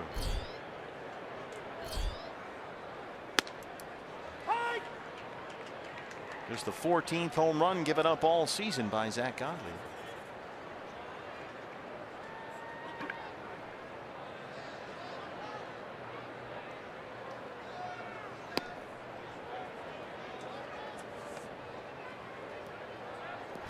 Zach, as we mentioned earlier, was roughed up a bit in his previous start last week at San Diego. 5 runs, 8 hits, 5 innings. Was not the Zach Godley that we've gotten a little spoiled and gotten used to watching time and time again. And he's had a bumpy ride here in the fourth. A single, a walk, a double, and a 3-run homer. Cueto waves at a curveball. 2 outs. Hey fans, the day after every D-backs win, get 50% off all pizzas at regular menu price using promo code DBACKS50 at papajohns.com. Hunter Pence with the bases empty. And he's singled and lined out to second base so far, 1 for 2.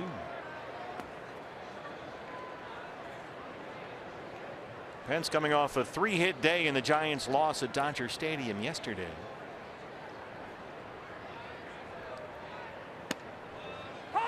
And he is finishing with a flourish, Hunter Pence. Hitting .400 in his last 9 games, and he's 1 for 2 so far tonight.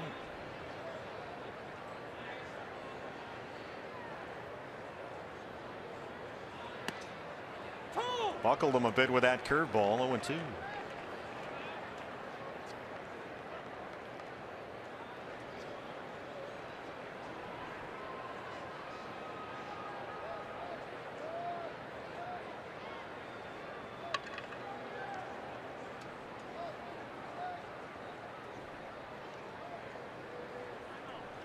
Notice John Ryan Murphy goes through the signs much slower than we usually see. I don't know if that's because he's a newbie back there. The whole sequences are a lot slower. Usually the fingers are flashing bang, bang, bang.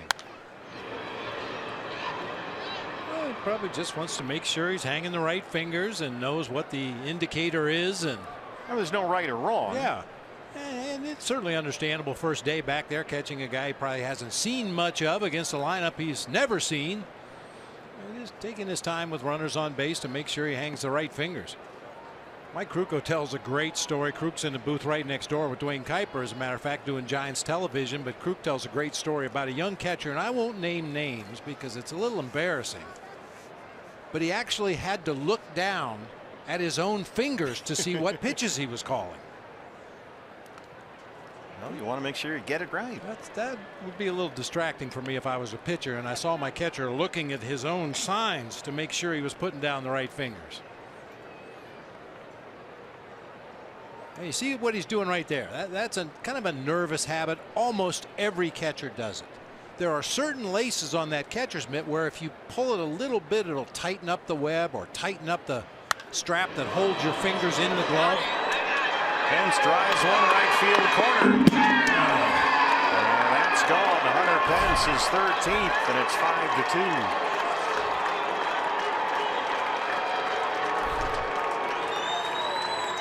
Second Giant home run in this inning. Second and 3 batters. Pence so far off the plate, gets a 90-mile-an-hour fastball up in the zone, maybe a cutter that just didn't work away as much as it should, and bangs it off the screen on that right field foul pole. I tell you, Hunter Pence, obviously he takes some real awkward looking swings. He has his entire career. That's just who he is. But it looks like you could throw a fastball on the outside corner all day and he wouldn't be able to reach it, but he does. It's a 5-run Giant fourth. They lead it 5-2.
number on the board, but it's time for our showstopper.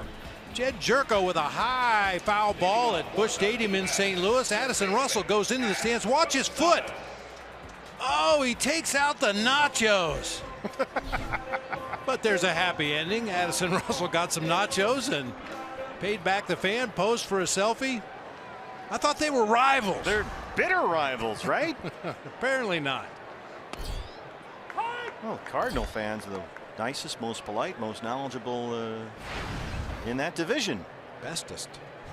At least that's what they tell everybody. Adam Rosales fouls that one off, and then quickly it's 0-2. Johnny Cueto now with a 5-2 lead.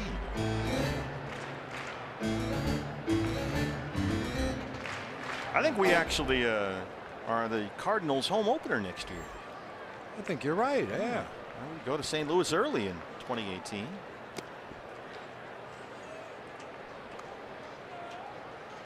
It's nice not to have to watch 7 other games. Okay, what's the score of the Rockies game? Are the Cubs losing? What are the Brewers doing? It's all clinched. Yeah, but that's fun. That's what I love about September baseball. One of the few things I love about September baseball is watching that scoreboard as you're creeping up on the end of the season with something to play for. So now suddenly it's a race for that second National League wild card spot to see which team will come here and play Torrey's D-backs a week from Wednesday. It's awfully close.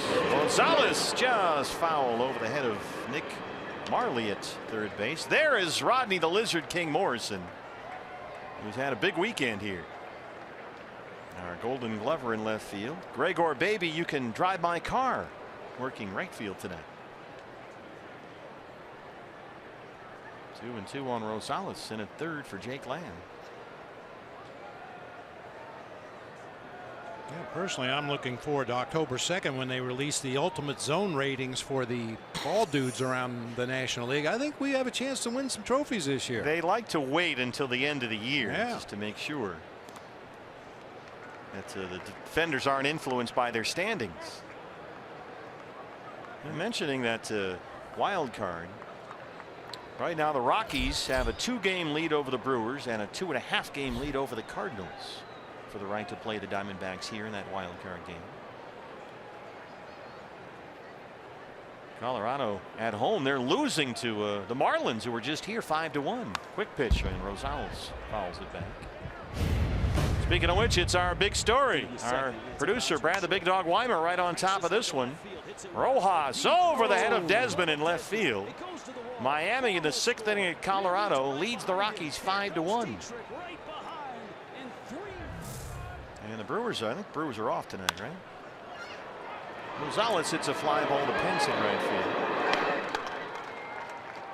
The Cardinals are playing, so Milwaukee is 2 games behind Colorado. The Cardinals are 2.5 back, as we've seen. They're hosting the Cubs, and they're getting clobbered by Chicago 10-2. Javier Baez, a 3-run homer. That game's in the bottom of the 8th right now. So there it is. The Brewers 2 back are off. Colorado holds the wild card. They're trailing. And the Cardinals are going to lose at home to the Cubs. They're 2.5 back. Yeah, Miami with 5 runs on the board against the Rockies at Coors Field. Giancarlo Stanton 0 for 4. One thing about that, I think if Giancarlo Stanton gets to 60, that will hurt Goldie's MVP chances, because people will see that number. 59 doesn't hurt as much. I think it's a little. You always talk about nice round numbers. You want to hit 300. You don't want 299 on your bubblegum card. Yeah. I think the voters are going to look at those numbers, and Goldie stands a better chance if Giancarlo doesn't get to 60. Now that might not mean anything, but I kind of think it does.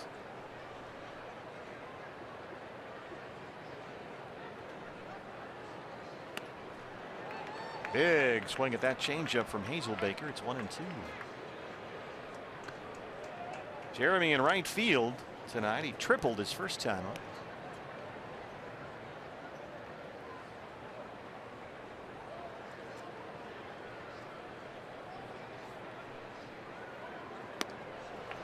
Swing and a miss. Another changeup. 6 strikeouts for Cueto.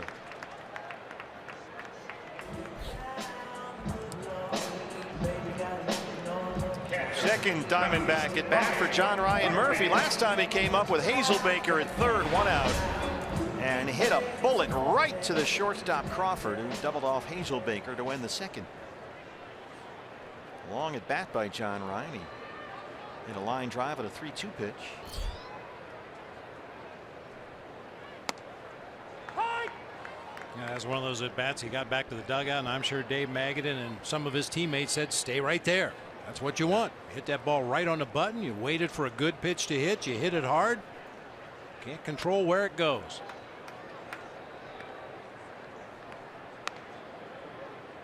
That gets old after a while, though. I bet it does. Yeah, stay right there. You're all right. You're all right. Only so many hang with them before you start breaking bats. Speaking of broken bats, there's kindling all over the infield. He must be using a cup bat and caught that ball right off the very end. Got a fastball from Cueto. Yeah, he gets out in front just a little bit and cues it right off that cupped area at the end of the bat. We see that happen quite a bit. As a matter of fact, we have what's left of a cup bat. You can see they take a little weight out of the end of the bat to redistribute the hitting area, and when you foul that ball off the back part of the cup, it just splits the bat lengthwise, as you see. I don't even know whose this was. Somebody, I hope it died a hero. Don't get any splinters. Sky to left for Parker. Cueto was shut down fourth inning. We head to the fifth. Diamondbacks trail the Giants 5-2.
Crew have spent the last year bringing you D-backs baseball.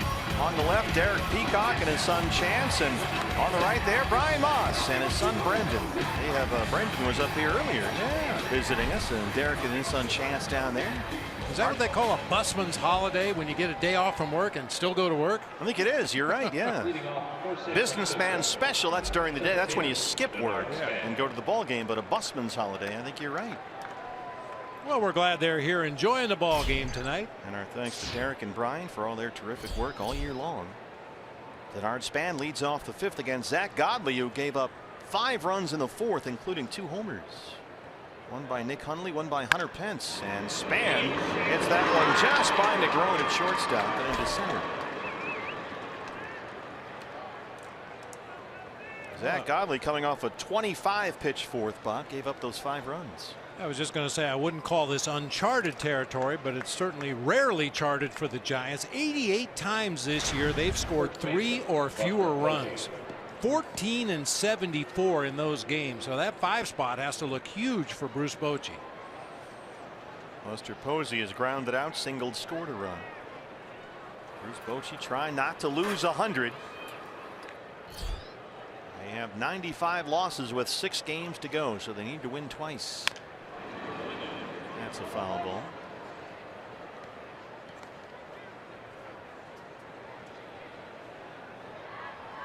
It's been a weird outing for Zach Godley. He had a 14-pitch first, then labored through a 20-pitch second, then a bang 12-pitch third, and then that long fourth inning. Giants scored 5. He threw 25 pitches. Throws it away. That gets up the right field line. Span may get third here. He's headed there, and he's in, sliding. The throw from Godley went up the right field line, and Span is down at third with Phil Nevin. D-backs pitchers haven't done themselves any favors lately with their fielding miscues. Taijuan Walker had a couple errors in his ball game. Now Zach Godley tries to snap a pickoff throw over there to first base and runs it down the foul line. So a leadoff single puts Span at first. Now he's at third. Still no outs. 0-1 on Posey.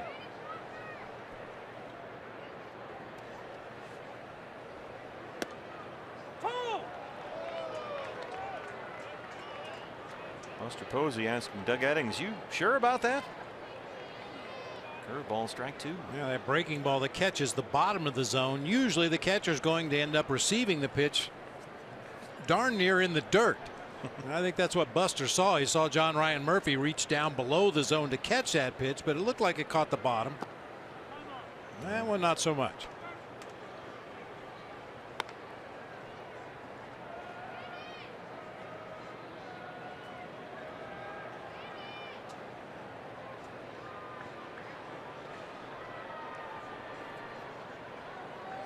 That's a new twist for Doug Eddings behind the plate. You see that number 88 on the throat guard of his mask. That's the number that he wears on his right shoulder.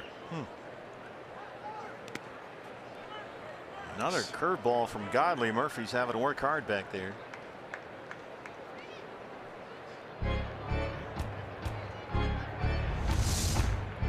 Where this pitch is thrown over in the left-handed batter's box. Manages to take that one off his right arm, cradled it up into the chest protector, and once again keeps that runner at his base.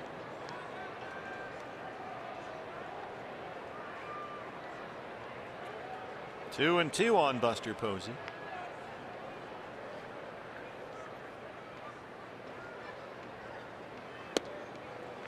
Fastball missed down and away. Full count. Brandon Crawford, who has singled and walked, is on deck.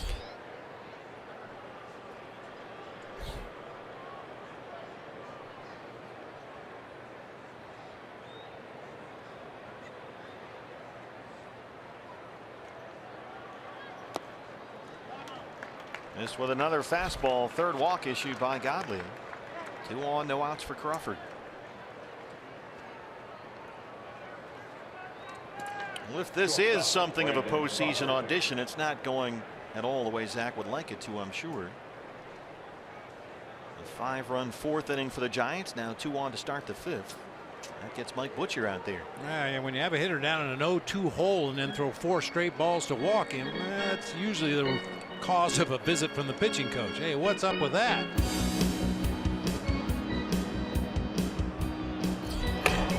Silvino Bracho starts to get it cranked up in the Sanderson Ford bullpen. One thing you really like about Zach Godley this season is he rarely gives up home runs. That's why it was really a shock to see Nick Hundley hit that 3-run bomb back in that 4th inning. He's only allowed 0.8 home runs per 9 innings. Only if he was qualified for the ERA title, he's a few innings short. Only Steven Strasburg would have a lower home run rate than Zach Godley. Why do you think that is? I think it's this combination of pitches. You know, the hard sinker, the hard split changeup, and the hard cutter away from the hitters. And he keeps them out of the middle of the plate for the most part. Now the pitch to Nick Hundley, a glaring exception, left that fastball right on the inner third of the plate. But Zach is one of those guys, even though I would classify him as a power pitcher, he doesn't just aim for the middle of the strike zone and let it go. He works the corners. He'll cut the ball. He'll sink the ball. He'll throw that change up. But for the most part, he doesn't make mistakes in the middle of the plate that tend to get hit out of the ballpark. Span at third. And Buster Posey at first. And on those occasions where he does make a mistake with one of those pitches in the middle of the zone, sometimes the movement itself is enough to keep the ball in the ballpark or at least on the ground. Now here's an interesting question for you. When I hear the term power pitcher, I go back to like a Roger Clemens type guy, or some, a big right-hand guy maybe who's throwing 95, 96 all the time. That's not Zach Godley. So why do you consider Zach to be a power pitcher? Well, I mean, the changeup obviously is an off-speed pitch for him, that split-finger changeup, but he doesn't really throw a slider. He doesn't throw a slow breaking ball. Everything he throws is maximum effort out there. It might not be 100 miles an hour, but it's everything he's got on every pitch. Heading strikes out Crawford. 5 strikeouts for Godley. Spike knuckle curve. Third baseman, Pablo Sandoval. Here's the Panda, who has hit into a double play and struck out. As Jody mentioned earlier, doesn't seem like Zach Godley does anything that's not at full speed.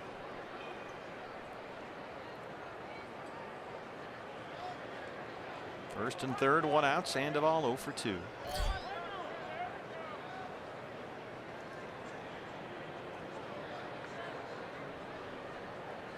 Bracho continues to warm up in the bullpen. Giants have 5 runs, 8 hits. Diamondbacks 2 runs on 3 hits. Missed with a fastball. It's 1-0. Sandoval released by the Red Sox right after the All-Star break. His tenure in Boston was a disaster. Got a 3-year, $52 million deal, and it just did not come close to working out. Signed with the Giants a few days after he was released in the middle of July.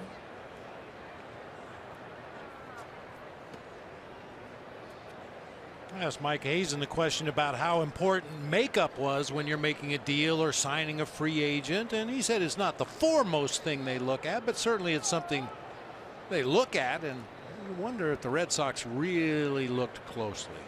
I'm going to guess no. Because when a team like the Giants, which let's face it, does not make a lot of bad personnel decisions, they are usually right on players they acquire and players they let go. And when they decided to walk away from Pablo Sandoval and not invest long-term free agent money into Sandoval, that seemed like a good indicator that it might not be a good investment. Yes. That one went right through Walker at first. Span will score at 6-2, and Posey's in at third. That's double play waiting to happen right there. Hard hit ball, which you need to start a double play. You got a slow runner coming out of that left-handed batter's box. Yes. Yeah, that should have been an inning-ending double play right there.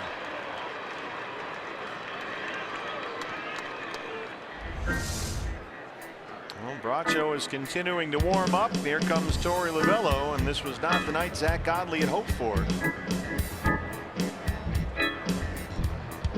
Jared Parker with 2 doubles against Godley already. He's not going to let him face him one more time.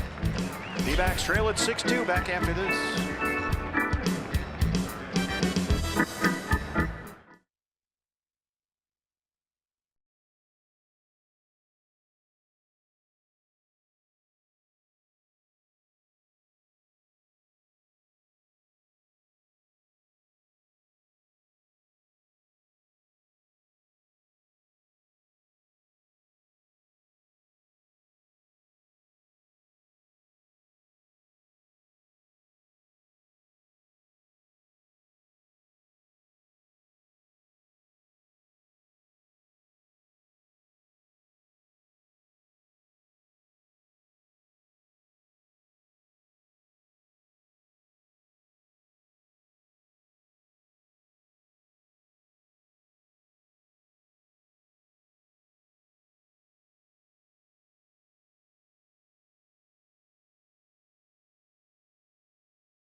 D-backs trailing the Giants 6-2. Silvino Bracho answering the Ash line call to the bullpen on in relief of Zach Godley here in the 5th inning.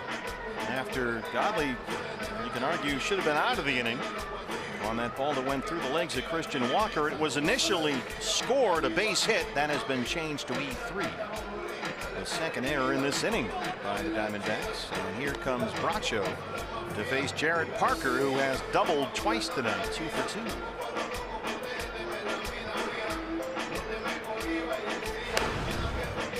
Final home series of the season. 3 more to go. With the Giants, an off day Thursday, we wrap up the season Friday, Saturday, Sunday in Kansas City. And then it's the National League wild card game right here at Chase Field a week from Wednesday against TBA. Right now the Rockies are losing at home to the Marlins 5-3. Brewers are off. Cardinals losing at home to the Cubs 10-2. Posey at third, Sandoval at first, and 1 run's already in.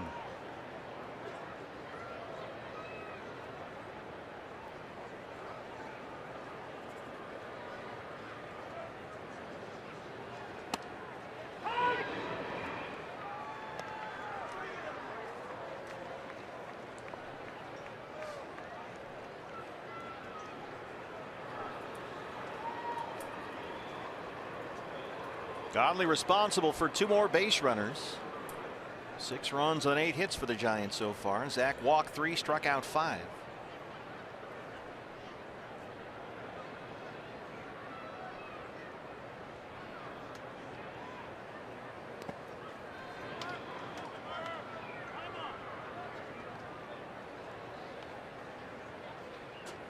Still looking for that ground ball here. Turn a double play and escape further damage. After that 5 spot in the 4th inning, you can't afford to let the Giants put too many more runs on the board.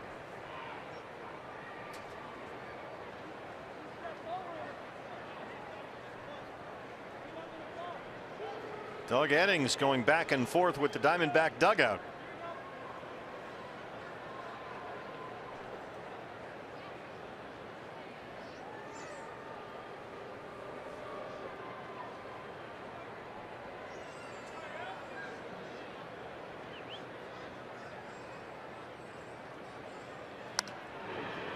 I was up early this morning trying to soak the champagne out of my Pumas.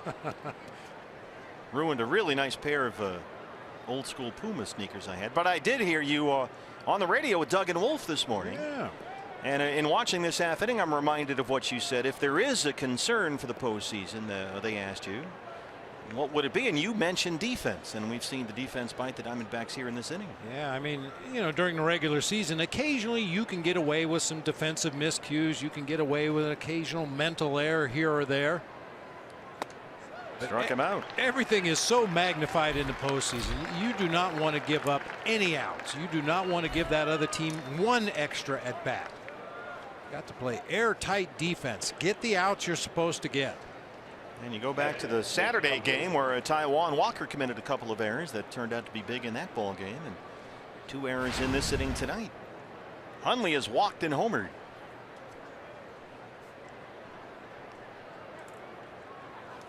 See if Bracho can come in and put out the fire here, strand these 2 base runners. Well, one thing you hope does continue for the Diamondbacks is the good base running, and for the most part all season long they've made great decisions on the bases. When to go first to third on a base hit, when to try to score from first base on an extra base hit, advancing on wild pitches. We saw it happen earlier in the game. Gregor Blanco took that extra base on a pitch in the dirt, ended up scoring when Brandon Drury got the base hit. Don Zimmer used to always say good base running will win or lose more games than any other fundamental. Some guys seem to have the instinct for it and others less so. And some guys can be coached into better instincts, but boy, it's really obvious when an instinctive base runner who has good speed knows what they're doing out there on the bases. They know the situation. They know the next scheduled hitters in your own lineup. They know when to take a chance and when it's better off just to be a little more cautious and let the batters do the damage.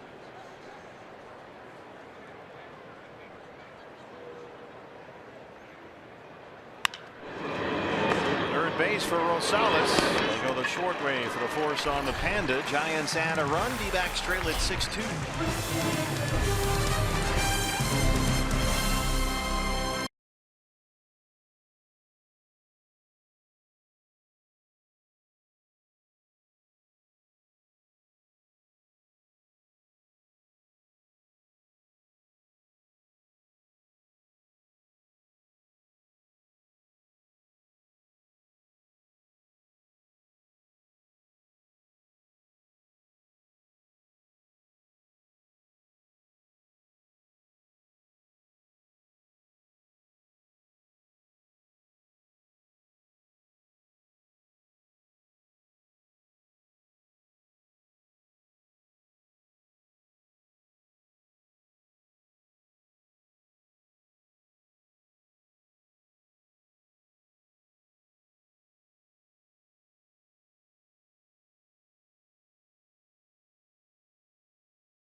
Six games of the regular season with an eye toward October 4th, the wild card Wednesday. And Zack Greinke, of course, starting that game. And the question is, though, might they adjust the rotation? Torey Lovullo said it was 50-50 right now. They're going to look at maybe moving him from Wednesday, where he's scheduled to pitch here against the Giants, to Friday in Kansas City. They'll look at Zach's input. Torey said he's very good at expressing himself accurately. We would be fools if we didn't rely on his input. He also wants to talk to the other pitchers. But another interesting angle to this, guys, is I asked about the health of Jeff Mathis, and I talked to Jeff, who's been hitting for the last week or so. He's been throwing. He's pushing through a little bit of pain. Of course, he's got the hand injury, but he's hopeful to come back this weekend in Kansas City. And Torey said he would, if healthy, catch Zack Greinke in that wild card game. So it could be a dry run on Friday in Kansas City if they opt to go that route. There are a lot of options, certainly, Jody, as we look ahead to this weekend against the Royals before the wild card game a week from Wednesday. Ildemaro Vargas will hit for the pitcher Silvino Bracho. Vargas coming off his first big league hit Wednesday in San Diego, 1 for 7 this year. Yeah, Jeff Mathis, an important piece of the puzzle, said Torey Lovullo today. A lot of discussions ongoing. They'll see what happens. They will always prioritize, even in a one-game wild card game, at the catching position, defense over offense. And so you might think, wow, boy, nice to have Chris Ionetta's bat in there in a one-game wild card, but they value the defense first.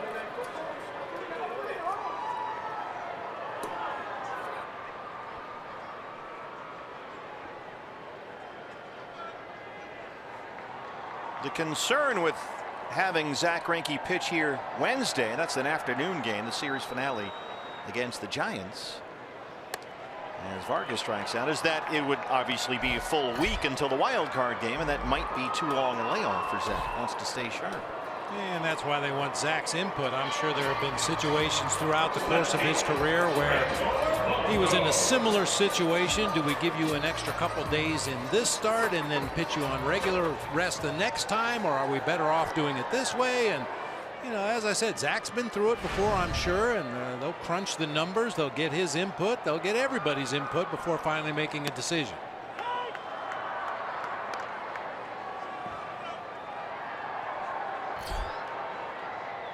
Gregor Blanco has walked twice, scored twice, stolen a base.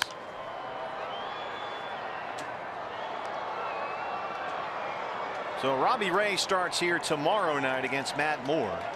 As for the moment, Zach is scheduled to start here Wednesday But as Jody just told us, that is very much subject to change. We'll see. Maybe after the game, Torrey will announce something. I'll tell you, for a guy that's lost a lot of velocity and doesn't appear to be as sharp as we've seen him in the past, Johnny Cueto, this is his 8th 0-2 count in the ball game. He may not be attacking with that mid to upper 90s fastball that he's had in the past, but he's still going after that strike zone.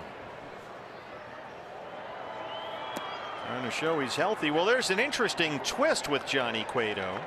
I know we talked about the Giants' off-season plans, what they may or may not do. Cueto can opt out of his contract at the end of this year. Anthony Bond, the left-hander, warming up at the Sanderson Ford bullpen. So if he so chooses, Cueto, who's finishing up his 2nd year in San Francisco, can opt out and become a free agent this winter.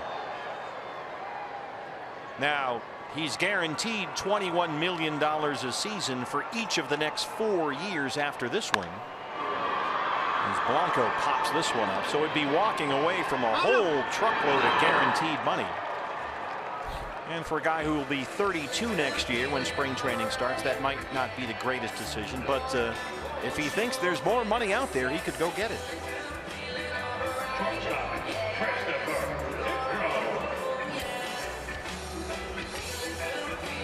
Especially coming off an injury-shortened season when he was not the usual Johnny Cueto that we'd grown accustomed to over the last several years.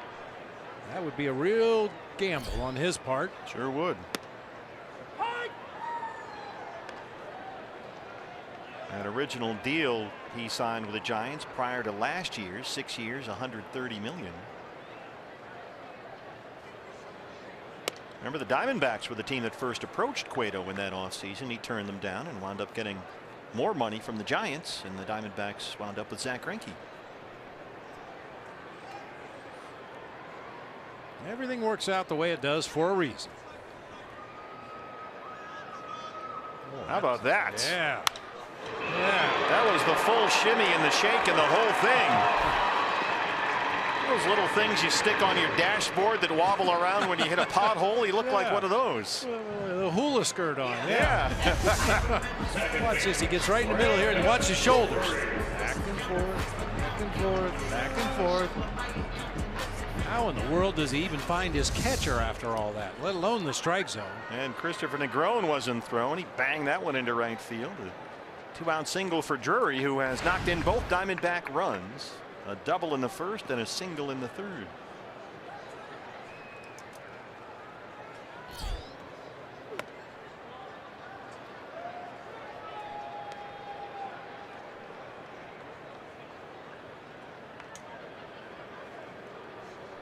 Seven for 9 lifetime against Johnny Cueto for Brandon Drury. Swing away.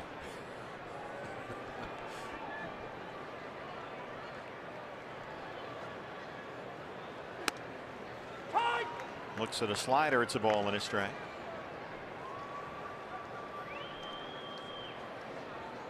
Cardinals game's now gone final. St. Louis beaten at home by the Cubs 10-2. Brewers are off tonight. Rockies at home trailing the Marlins 5-3. They're in the 7th.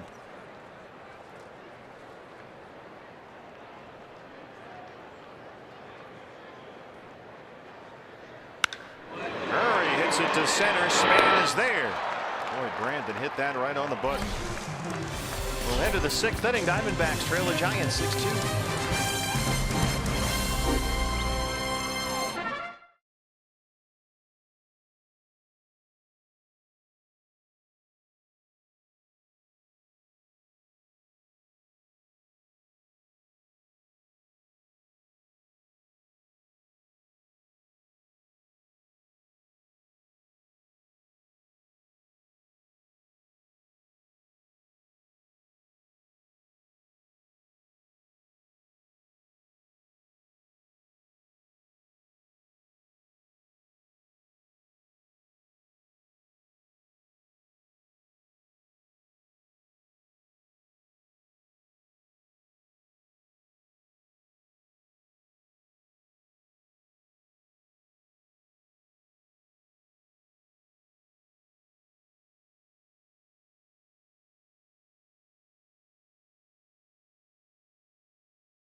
Top half of the 6th inning. Time to take a look at this day in baseball history. Brought to you by Geico. That guy knows all about this.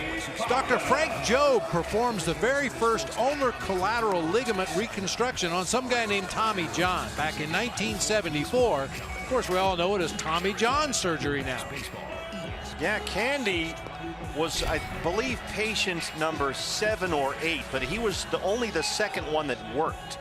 Tommy John's first one, obviously very successful, but they had a number of them after it, he's told me. And Candy was the second one, and that's worked out really well. Shelby Miller recovering from his Tommy John surgery. So it could very well have been called Tom Candiotti surgery. How about that? Yeah. That's now known as brain surgery. Wait, what? Anthony Bond to the left-hander. Answering the Ashline call to the bullpen. He'll start the 6th inning. Ildemaro Vargas remains in the game. He takes over at second base for Brandon Drury. So Vargas will bat 9th, pitcher spot now 3rd for the Diamondbacks. There's Ildemaro Vargas. Johnny Cueto, who has struck out twice, leads off the Giants 6th. Candy actually still has. It's pretty interesting. The original equipment that the doctor gave him to do his exercises after the surgery. Like this big wooden contraption that now looks like it's 100 years old. It almost looks medieval. But he's still got all the original stuff that he used to rehab that surgery back in the day. Well, it certainly revolutionized the game. There's no question about that, to the point where we're seeing, 17 and 18-year-old kids going in for their first Tommy John surgery and coming back throwing harder than they did before the surgery. It's not uncommon for a guy to have more than one Tommy John surgery in a career now.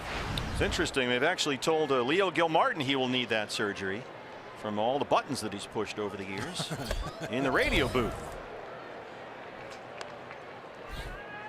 So hopefully Leo bounces back soon. There he is, Leo Gilmartin. He's the producer of the popular Snake Talk radio program that you can hear after home games. I know you like to listen to the Snake Talk show driving home. Always very entertaining. Especially when you're on there with the moral compass. That is must-listen radio. Mike Farron has recovered from the big win yesterday, which is good to see. We almost lost him there for a moment.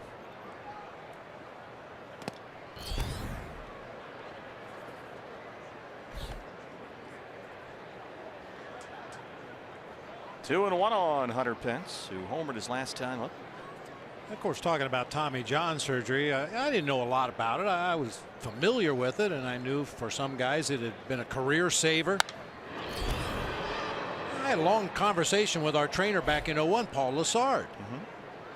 And he explained how they take a tendon out of another part of the body, usually the other wrist, and they implant that into the throwing elbow to replace the damaged ligament.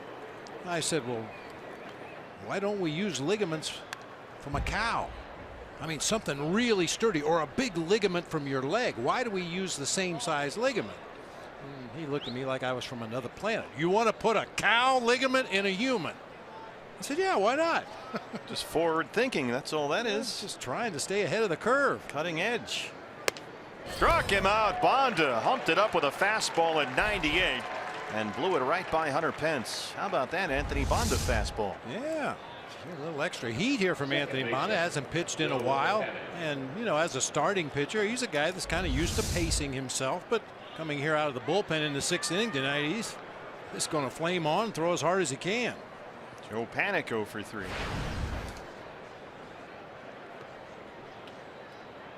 So to your knowledge, we've not yet seen the Tommy John cow surgery performed. Not to the best of my knowledge. Although I've seen some throws that make me wonder.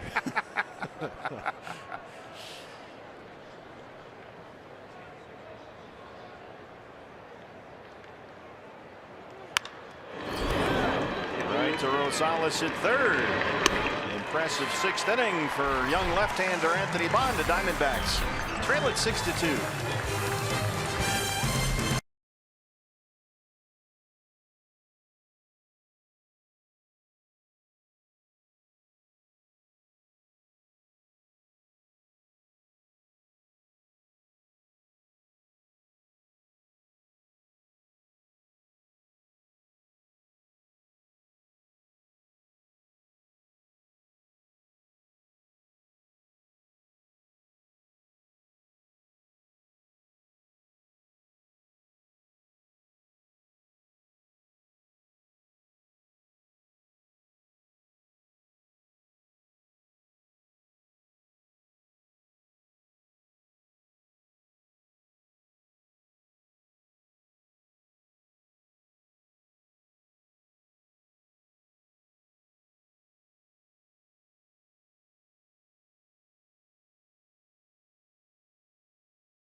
Diamondbacks back at it at Chase Field. Final home series of the year. They trail the Giants 6-2 as we start at the bottom of the 6th inning.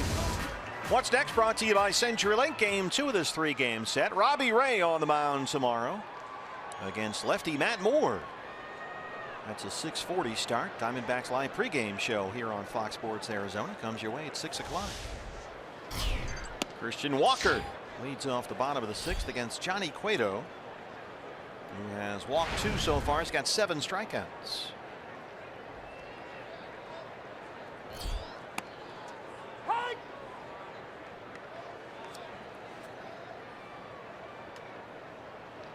Christian Walker in there at first base tonight. Most of the regulars getting the night off. Torey Lovullo says they'll get back to business tomorrow as they prepare for the wild card game here a week from Wednesday. You know, we've been talking a lot about Goldie and the chance of him winning the National League MVP this year. There's some other awards that will be given out after the season's over, and I got to believe Torey Lovullo is going to get a lot of heat for Manager of the Year. He should. Absolutely. Walker strikes out to start the 6th inning. Rookie manager. I mean, consider that he inherited a team that went 69-93 last year, Diamondbacks. And here they are at 90-66. It's quite a turnaround. You know, and the other logical candidates, Dusty Baker, I'm sure will get his share of support on the East Coast. Cubby fans think Joe Madden walked on water, so you know he'll get some support. Dave Roberts, what he did with the Dodgers in that, especially in that first half of the season, that historic run that they had. And then, you know, kind of the sleeper, Buddy Black in Colorado. Fuentes hits it hard to right. 1-out single for Ray Fuentes. Hey fans, anytime the D-backs score 5 runs or more, Taco Bell is giving away 3 free tacos with the purchase of a large drink between 4 and 6 the following day at participating locations. Rosales will be the hitter. Giants bullpen starts to get busy down there. The left-hander Josh Osich is warming up.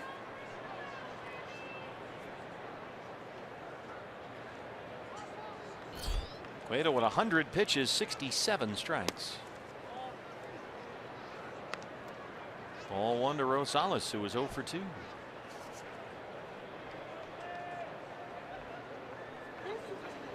Rally caps are ready. Start them early. Yeah.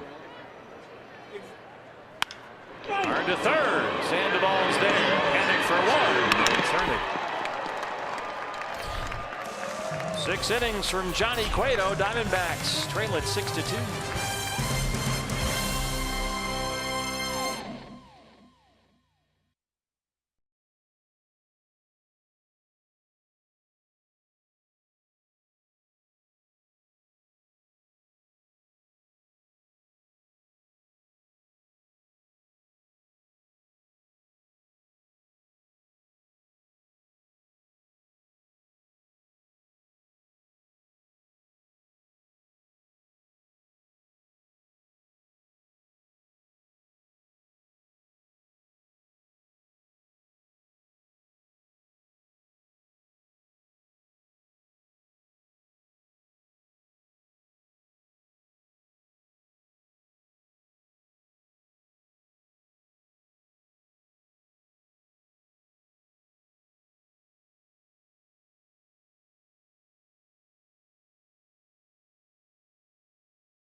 Right now, Brandon Webb on the left, Todd Walsh in the middle, and Brian Henry on the right. Planning already, BB, the 4-hour extravaganza wild card pregame show on Fox Sports Arizona, brought to you by State Farm. 4 hours of coverage before the National League wild card game a week from Wednesday. We'll be broadcasting from right outside Chase Field at the Game 7 Grill, and then after the ball game, Full post-game coverage, player reaction, managers inside the clubhouse, the whole thing. 4-hour pregame and then lots of postgame before and after the wild card game, October 4. And Span grounds out to lead off the 7th. Yeah, clear your schedules.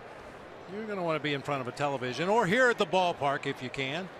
Now, I have heard through some fairly unreliable sources that Brandon Webb is going to bring the big camper over, and that's going to be used as kind of a green room. Now, this is on the down low, and I don't think Webby has. See, it's now Webby, everybody knows. The camper, are we in? All right. So we'll be chilling in the camper. Hopefully, during the show, he won't drive it to Kentucky. Yeah. That would be problematic. Snacks and beverages in the camper? Well, that's up to Webby. Is he going to, if he goes in his vegetable garden and digs everything up, you know, the eggplant that he throws during his offseason regimen, I suppose he dunks that into right center. So I don't know if Webby's providing the snacks or not, but we may get to hang out in the camper, hopefully, in between segments. Does he tow the chicken coop behind the camper, or are they actually inside? He will, I believe, cook the chickens during the show. There's a cooking segment on the show. He's going to prepare a chicken. Todd has a. What do you got? Come on in. What do you got? He wants a list. Todd Walsh trying to do a drive-by. Now he's here representing Brandon Webb. We got you right over here. Webby already has a list of demands. Is this what's happening? Here's Crawford. Yeah.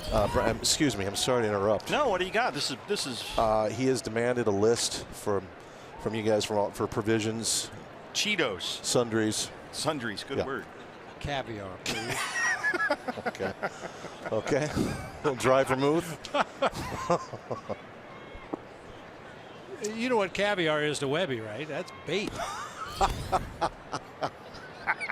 He should really be here for this. He sent you over to represent him. No, he didn't. I just wanted to make him really feel uncomfortable. All right. There he is. Look at that. Yeah, he's squirming over there. He jumped. I'm going to tell you this, guys. He actually took aerial photography of where we're going to be located to make sure that it was safe for the camper. And I've been told this is near the residence of Jody Jackson. She offered that we could put the camper near her home too. We could do the post-game show from Jody's house, yes, and she could feed the whole crew. These are all things we need to discuss. Have you cleared this with the HOA? There's always that problem. There's always a problem with that. Yeah, well, Jody has a pool. We could throw her in again. As long as we bring don't Zach Godley over there, and he could push her in. And don't put any different lights in the front of the house, or not that I've had a problem with the HOA. Grown at shortstop. Vargas turns two. Get your list ready. Good to see you guys. Present Webby with a list. Thanks for the update, Todd Walsh.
Giants 6-2. Fans, be here Wednesday, the final home game of the regular season.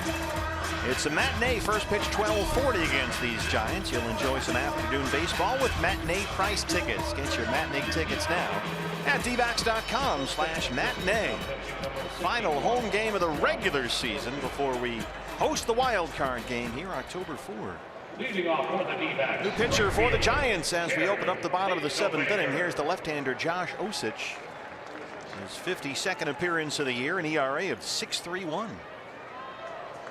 Osich has been pretty good against lefties this year. He's held them to a 235 average. Right-handers, however, hitting 305 against the Giants lefty.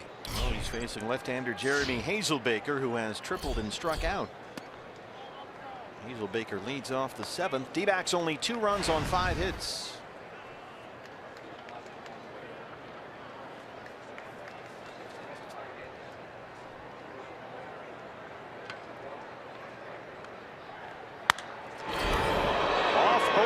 He's got to find it first. Hazelbaker is aboard.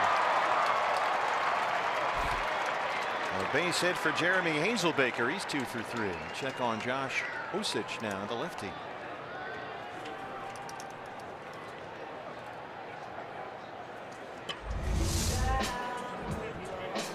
Hazelbaker stays right on that fastball away. Fortunately for Josh Osich, he hit it a little bit off the end of the bat. Not quite as hard a line drive as it could have been. Giants are going to check on their left-hander out there before we resume play. They've got the right-hander Derek Law warming up in their bullpen already. Jake Barrett has started throwing in the Diamondback bullpen. Bruce Bochy going to take the baseball. We'll take a break from Chase Field. D-backs trail the Giants 6-2.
In the 7th, they trail the Giants 6-2. Hey fans, a D-backs home run tonight means a free jumbo jack tomorrow at participating Jack-in-the-Box locations with the purchase of a large drink.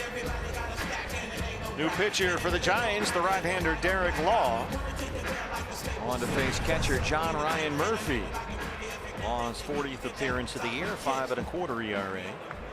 Now batting, catcher John Ryan Hazelbaker Murphy. at first, nobody out. Murphy 0 for 2. His first start as a Diamondback behind the plate this year. These are his first major league at bats since October 2nd of last year when he was playing for the Minnesota Twins. D-backs got him from Minnesota at the trade deadline this year.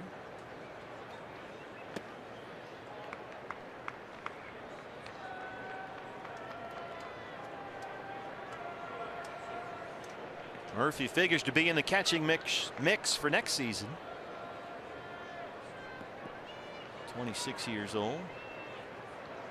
A year with Minnesota, 3 years with the Yankees.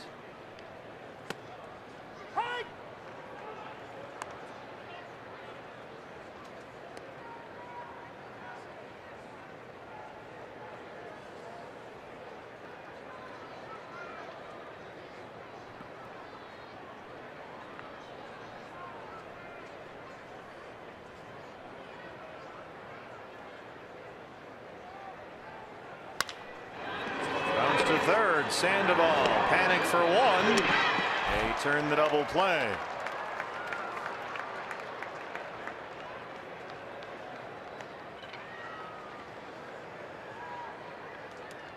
Second straight inning, the Giants have turned to 5-4-3. Here's Ildemaro Vargas. Took over at second base for Brandon Drury. Drury has knocked in both Diamondback runs. He's out of the game now. Vargas struck out his first time up. And both Diamondbacks runs in this game came via the only 2 walks that Johnny Cueto issued in his 6 innings. He walked Blanco to lead off the bottom of the first. He walked him again in the third, and both times Brandon Drury drove him in.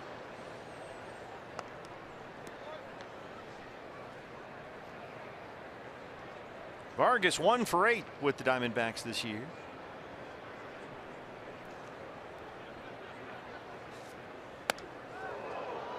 I'm a little worried. Well, you know, Bruce Bochy does not want to lose 100 games, so we may be playing reliever roulette here. Stephen Okert, the left-hander, is warming up down there. Got a lefty on deck. Bochy may be ready to match him up. The phone's ringing off the hook in there. Yeah, get a right-hander up too. Yeah, might as well. And another lefty. Vargas pops it up. And Posey comes in. He's got it foul ground. 8th inning on the way. D-backs trail at 6-2.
Field. Our Gila River game summary. Diamondbacks got off to a good start. They led it 2-0, an RBI double and an RBI single from Brandon Drury. But then Zach Godley hit a few bumps during a rocky road in the 4th inning. 5 runs for the Giants, including 2 homers, one by Nick Hundley, one by Hunter Pence. They added a run in the 5th inning, and they lead at 6-2 as we start the 8th. And the new pitcher for the D-backs is the ASU Sun Devil, Jake Barrett. On to face Pablo Sandoval, Jared Parker, and Nick Hundley, 6, 7, and 8 in the San Francisco 8.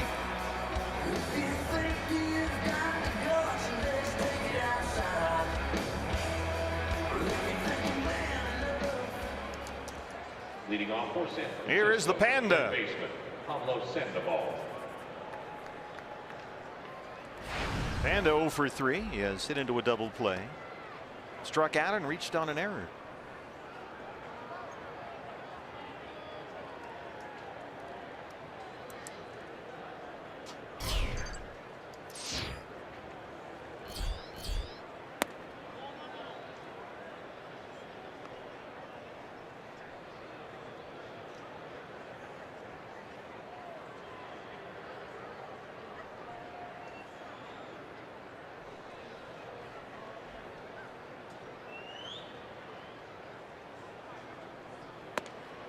Rockies still trailing. They're hosting the Marlins. It's 5-4 Miami. They're in the 8th at Coors Field.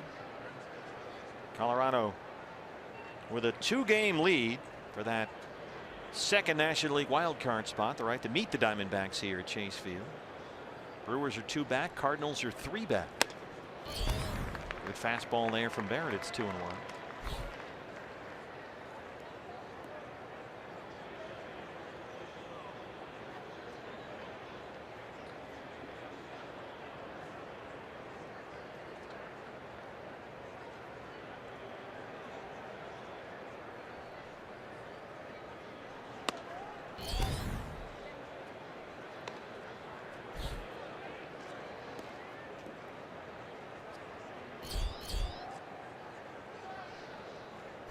Jared Parker on deck.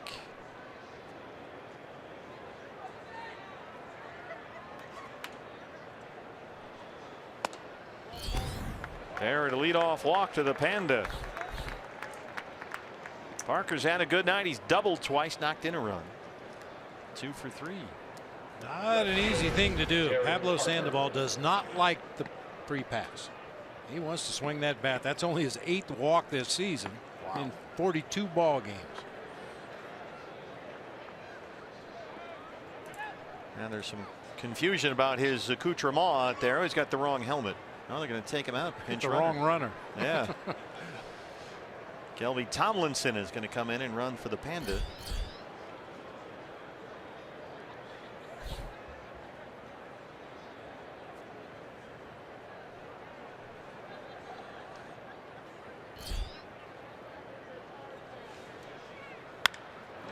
Parker slices that one foul. 0-1.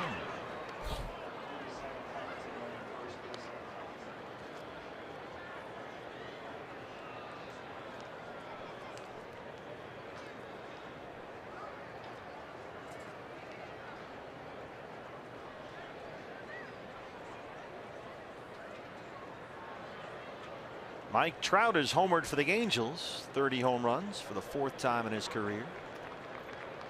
But they lost at the White Sox 4-2. Look out. Parker hits one hard again. It goes into center. Tomlinson stopped at second. It kicks away and he'll get third. Check on Jake Barrett. That's an error on the center fielder Fuentes, letting Tomlinson get to third base. Boy, Parker is just locked in up there at the plate right now. He's hitting everything right on the button. You could clearly see Kelby Tomlinson had stopped at second base. The ball got away from Ray Fuentes and he moves on up to third, so that'll be a base hit and an error on the center fielder. So they're on the corners, nobody out. Barrett in a jam here. Here's Hundley, who homered in the 4th, his 9th of the year.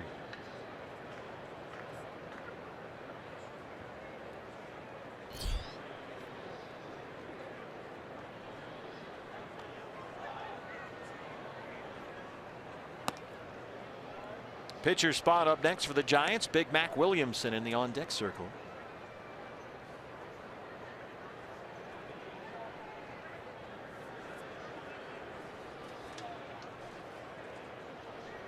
Tomlinson the runner at third. Parker at first.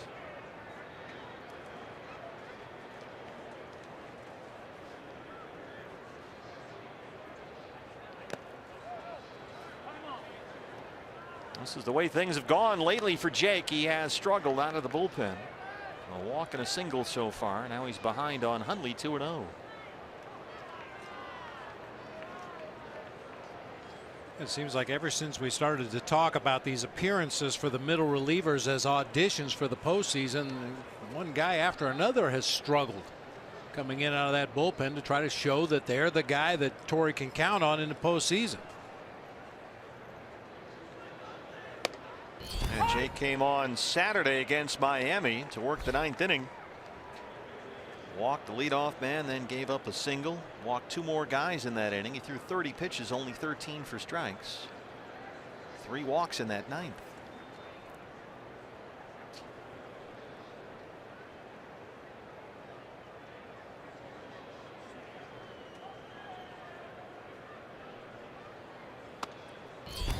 Fastball missed in. Now he's behind on Hundley 3-1 with Williamson on deck set to hit for the pitcher.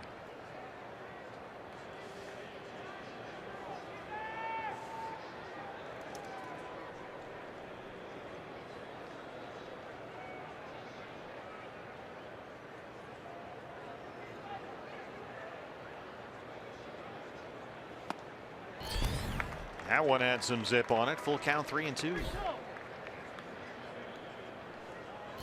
Here's Williamson.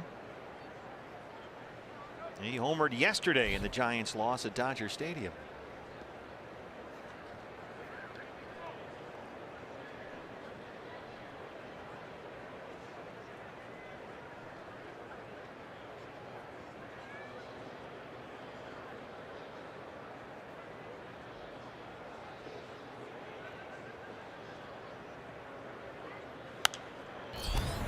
out of play.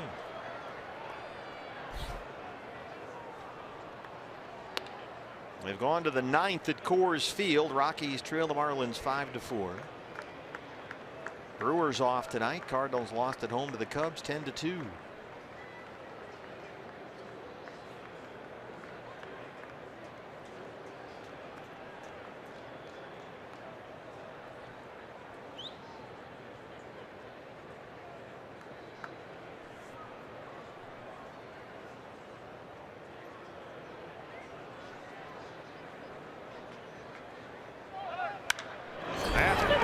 Center. Parker was on the move with the pitch. This will get Tomlinson home. Phil Nevin stops Parker at third.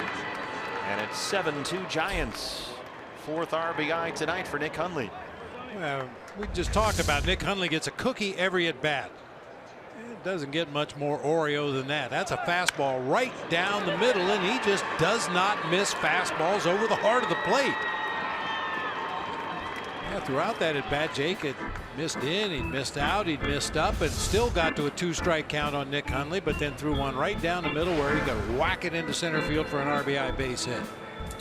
Well, you groove one to Mac Williamson at 6'4", 240 pounds. He's going to hit it a long way.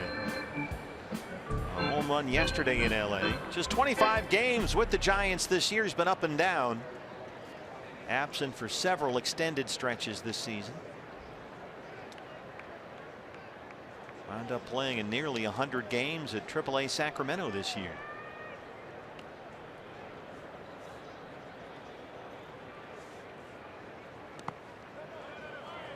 Sliders in the dirt, 1-0.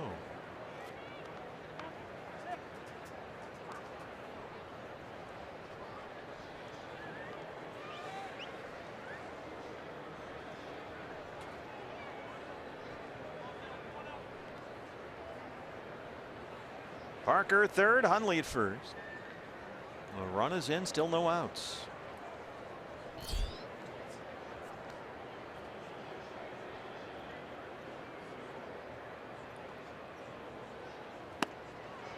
Big cut at that slider, 1-1. Giants left field battle was a big focus this spring. It was between Parker, who's standing down there at third, and Williamson, who's batting right now. Those were the two contenders. And both guys wound up missing most of the year. Williamson's played 100 games at AAA. Parker smashed into the wall in the outfield in April, broke his collarbone, and missed about 100 games. Fastball in, 2 balls, 1 strike.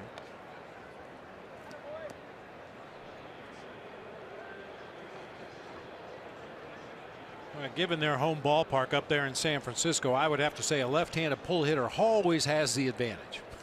Yeah. Jared Parker, you're going to see a lot more right-handed pitching over the course of a long season, and with that short porch in right field for left-handed pull hitters, Jared Parker's going to end up hitting a lot of home runs in that ballpark.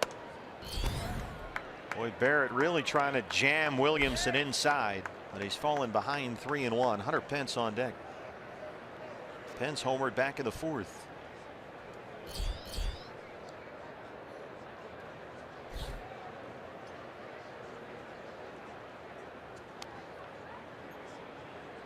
Jake, 18 pitches, only 8 for strikes. Williamson hammers that one foul. Gonna need a new bat. Yeah, sounded like it broke his bat that time. Got in on his hands just enough as Williamson could only pull that pitch foul down the third baseline. Pace of play initiative. Bat boy's supposed to have a backup bat ready for every hitter in the event of a broken bat. You hustle it up there to home plate and you keep the game moving. Williamson had to walk all the way back to that first base dugout.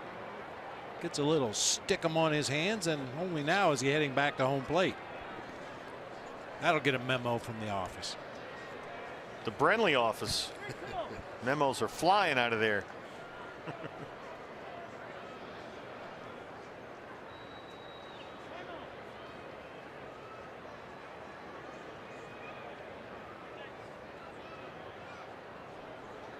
John Ryan Murphy is debut as the starting catcher for the D-backs tonight. 3-2 to Williamson. Swing and a miss. Got him on a slider. Full damage control mode here for Jake Barrett. If he can find a way to escape any further damage in this inning, you'd have to say it was a pretty decent job after the first 3 guys have reached. Well, he's got 2 pretty good hitters coming up. Here's Hunter Pence, who singled in the first and homered in the 4th. His 13th of the year, coming off a 3-hit day yesterday in LA. Jared Parker, the runner, at third. Nick Hundley at first. Oh, that one almost killed Joe Panik in the on-deck circle. Joe Panik didn't even move until that ball was by him. He didn't have time. No. Smile now. Yes, stand over there, Joe. Good idea. A little more to the left.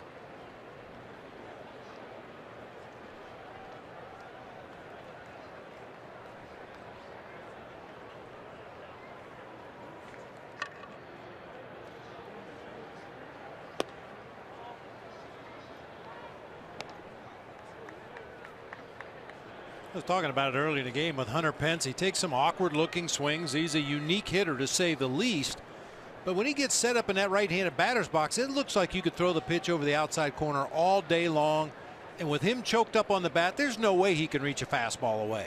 But he does. Whoa.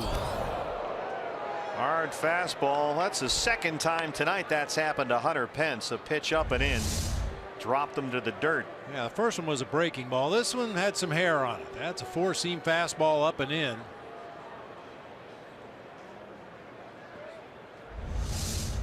And last time he got knocked down, he hit a line drive right back up the middle on the next pitch.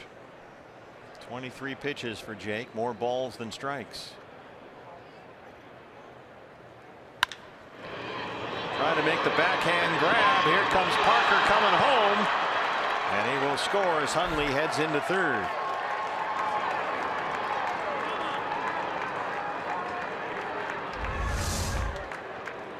That's a comebacker. Wasn't hit particularly hard. Jake knocks it down, recovers, and has time to throw home, but really rushes his throw. Parker was going to give it up and get caught in a rundown. He was so out at home plate. But in his haste to get that ball to home plate in a hurry, Jake throws it away. Another error on the Diamondbacks. Second time tonight they've committed 2 errors in 1 inning. Now 4 for the ball game. That gets Mike Butcher out, and the bullpen may have to get busy here. That's a fielder's choice E1 on the score. Parker comes in to make it 8-2. Hundley at third. Pence got into second there.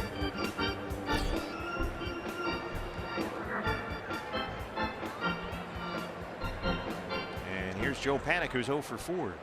At the plate, second baseman, Joe Panik.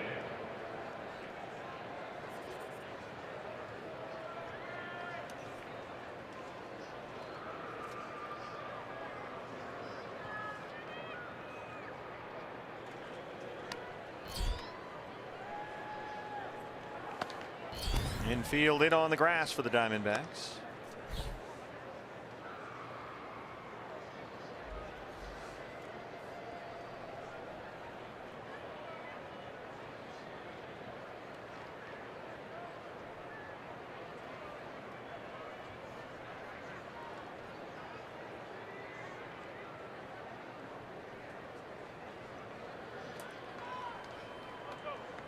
Phone rings in the D-backs bullpen.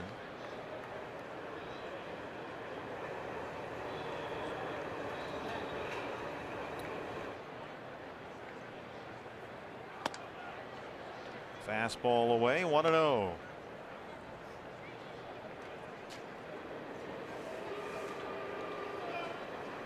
Giants try not to lose 100 games. They've got 95 losses with 6 to go. They need to win twice to avoid what would be only the second 100-loss season in franchise history.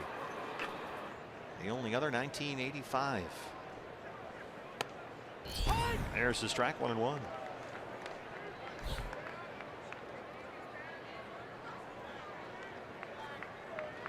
Giants last in the NL West, 61-95. They're 38 games behind the Dodgers. I think if this year's Giants team would happen to lose 100 games, they would be a lot worse than the '85 team, because we didn't expect to win. I think this Giants team thought they had a chance to compete in the West when the season started. Panik sends one toward the right field corner. Oh, Hazelbaker. He got it.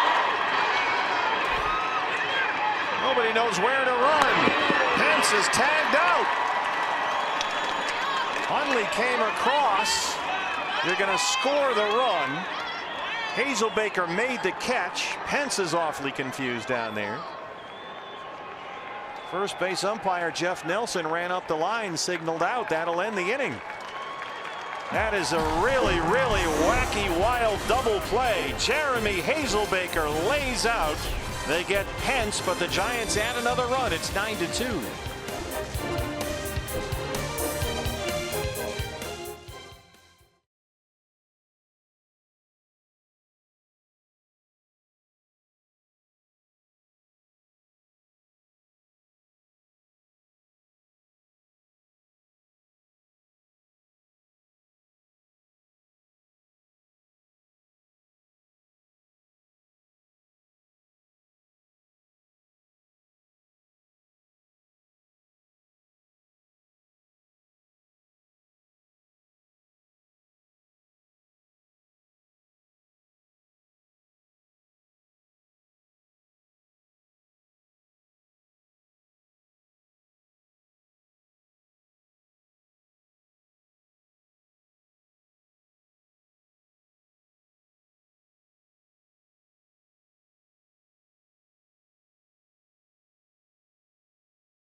Signaled emphatically that Nick Hundley scored the run, tagging up after the Hazelbaker catch before Hunter Pence was tagged out heading to third. Watch the dive by Hazelbaker. It's our Chaz Roberts air conditioning and plumbing cool play of the game. Now at that point, Hundley tagged up and scored, but Pence had no idea what was going on, and he gets tagged out. 9-4, 6-5. Yeah, Pence actually thought the ball was on the ground. He went halfway to try to read the play. When he saw Hazelbaker dive, he turned and broke for third base as if the ball was down on the ground, then wandered back towards second base where Joe Panik was telling him, go, go, go. Yeah, it was just a confusing play that time. I'm not quite so sure the Giants base runners other than Nick Hundley knew what happened. Well, they have 8-2 on the board up here. It's 9-2 because the run definitely scored from third. Corey Guerin, the new pitcher, he'll face Gregor Blanco to lead off the bottom of the 8th inning. So make it a 3-run 8th for the Giants at a 9-2 San Francisco lead. Blanco has walked twice, scored twice. He's 0 for 1.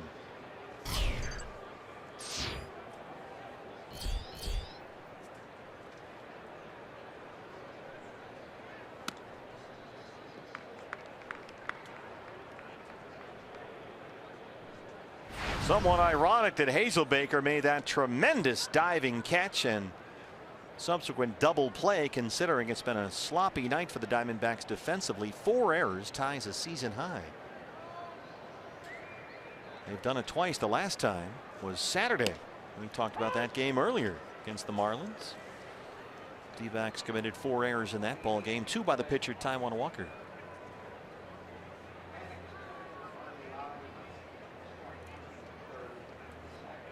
You give Joe Panik an RBI on that play.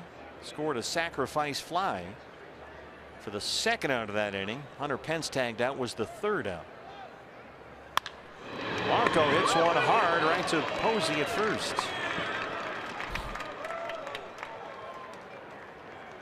Pretty slick play down there by Buster Posey. He's played a lot more first base this year than he has in the past. He looks very comfortable down there. Such a good athlete. You get the feeling you could put him just about anywhere on the field, which he did when he was at Florida State. Played all 9 positions in one ball game. Rips that one on a tough hop and gets the easy out of first base. Kelby Tomlinson has remained in the game. He takes over at third for Pablo Sandoval. Here's Christopher Negron, who singled his last time up.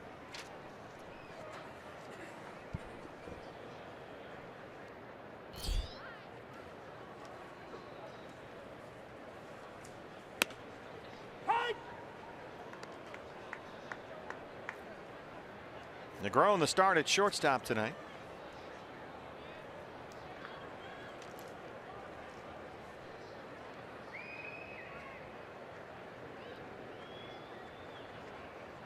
A lot of the reserves getting a chance to play in the starting lineup today. Ketel Marte is on deck. Pitcher's spot is up next. Torey Lovullo before the game today said today is a different day. This will be the one really unique day. They'll get back to normal for the remaining 5 regular season games after this one. But all the regulars get a breather to let the champagne dry off their clothes as Negron grounds out. So they'll get it cranked back up tomorrow. Dress rehearsals for the wild card game a week from Wednesday. Hey fans, we invite you to participate in Gila River game nights by signing up at one of the interactive kiosks located right here at Chase Field during any D-backs home game. Number 4, Ketel. Ketel Marte will hit for the pitcher Barrett. 257 and 5 homers for Ketel.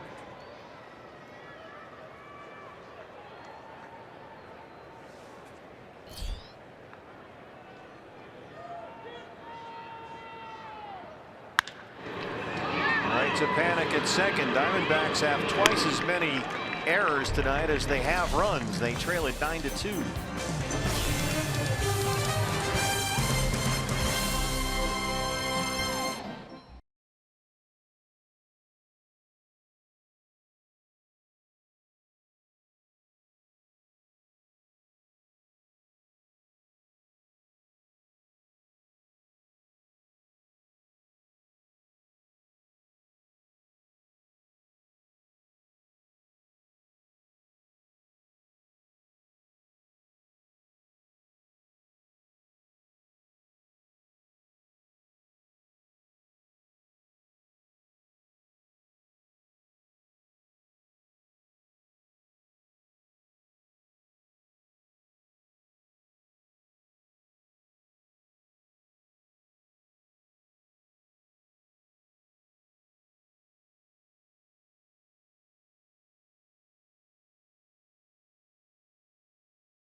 Trail the Giants 9-2. 2018 D-backs schedule is out and available right now at dbacks.com. Diamondbacks next year home for a whole bunch of holidays. Mother's Day, Father's Day, Memorial Day, Cinco de Mayo. Get to all the games next year with season tickets. You can become a D-backs season ticket holder for 2018 and choose and design your own plan. You can go all in with full season seats, get a half season, get different series or weekend plans. Check it all out, dbacks.com, and see the schedule for next year. TJ McFarland on from the Sanderson Ford bullpen to work the 9th inning. Bernard Span will lead it off. After that, Buster Posey and Brandon Crawford.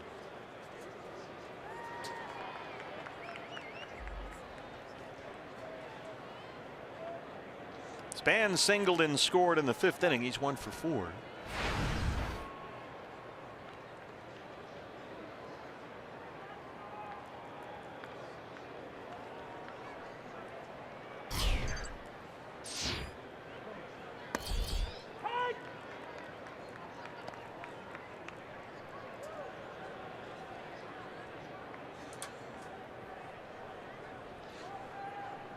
Same two teams tomorrow night.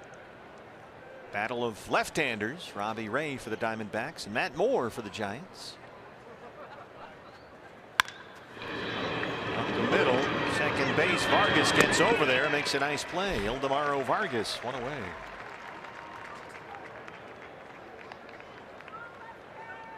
Zach Greinke still scheduled to start that matinee game Wednesday, 12:40 start, but that may change. Torey Lovullo may announce something about that either after the game tonight or maybe tomorrow. They're considering pushing Zach back to start over the weekend in Kansas City. So there's not such a long layoff before the wild card game. It would be a full week for Greinke if he started Wednesday here and then pitched in the wild card game a week later. So we may get an announcement about that soon. Torey said before the game today they're still weighing all their options.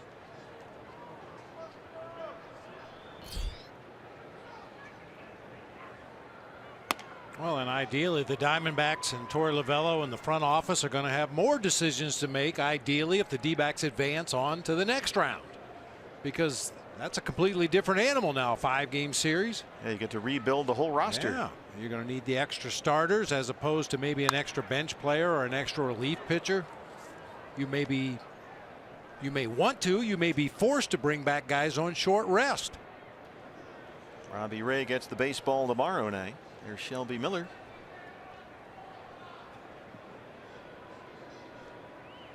Everybody looks a little bleary-eyed today, including the broadcasters. It might be our eyes. You're right. 1-1 on Buster Posey. Well, that wild card game, by the way, tickets went on sale this morning. They sold out like that. Yeah. Matter of hours. They were all gone. But you can still get a ticket for the wild card game if you become a season ticket holder in 2018. They have a small number of tickets still available. So check it out, dbacks.com/season tickets. You can call 602-462-4600 and talk about season tickets for 2018. And if you purchase season tickets for next year, you may have access to wild card seats this year and postseason seats for not just the wild card round. Should the D-backs advance. Full count on Posey, 3-2.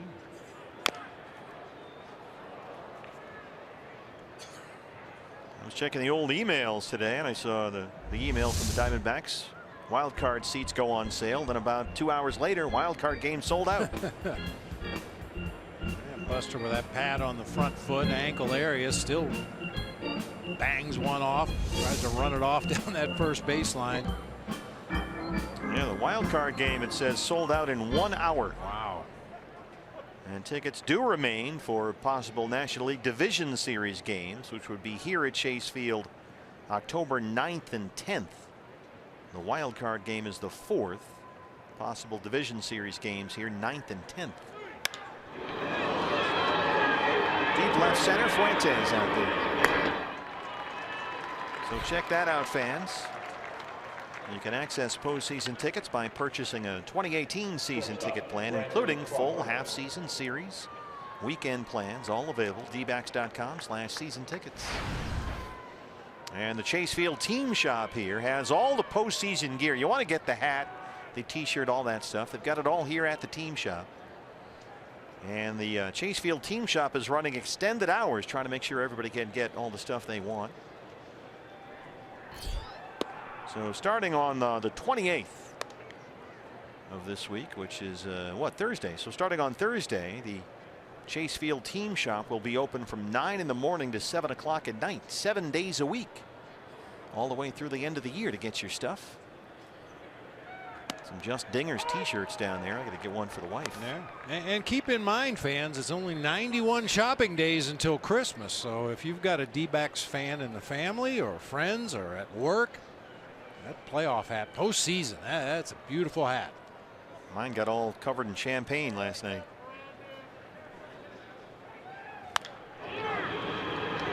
Low roller to first. Walker's got it. And that sends us to the home half of the ninth. Diamondbacks trail at 9-2.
Diamondbacks trail the Giants 9-2. New pitcher for San Francisco. Hitter closed this one out. The right-hander Albert Suarez, who has given up he's given up runs in 9 of his 16 appearances. There you get the 5.59 ERA. Big-time strike thrower, 33 punch-outs in 29 innings against only 9 walks. Opponents hitting .239 against the Giants right-hander. Whole new battery, in fact, as Tim Fedorovich takes over behind the plate for Nick Hundley.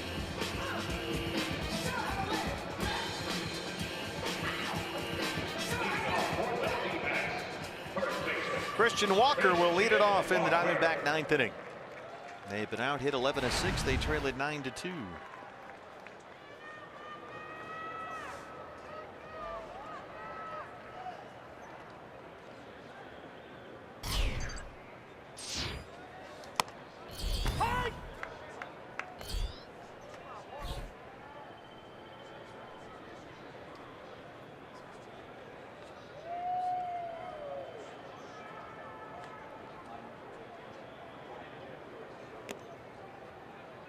Todd Walsh, Brandon Webb standing by. Diamondback Live post-game show presented by CenturyLink follows our ball game.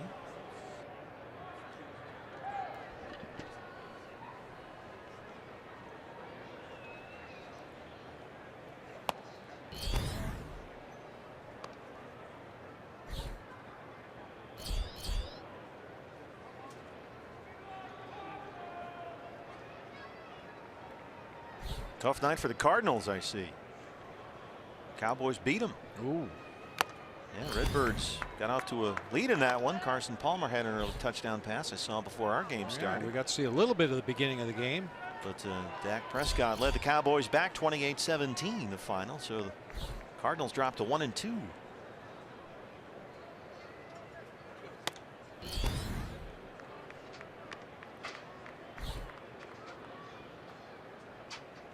I think I'd have gone crazy if you had to wait a week to play your next baseball game. Well, it's got to be tough, huh? Oh, man. I mean, in baseball, you know, Diamondbacks made some mistakes in the game tonight. I'm sure it'll be addressed by Torre and his staff after the ball game, but then you have to let it go because you're coming right back out here again tomorrow night to play another ball game. If you've got a whole week to dissect every little mistake, oh my goodness. Well, that's what drives the starting pitchers nuts, right? They have to wait 4 or 5 days. Ray Fuentes had a hard single to right his last time up, 1 for 3.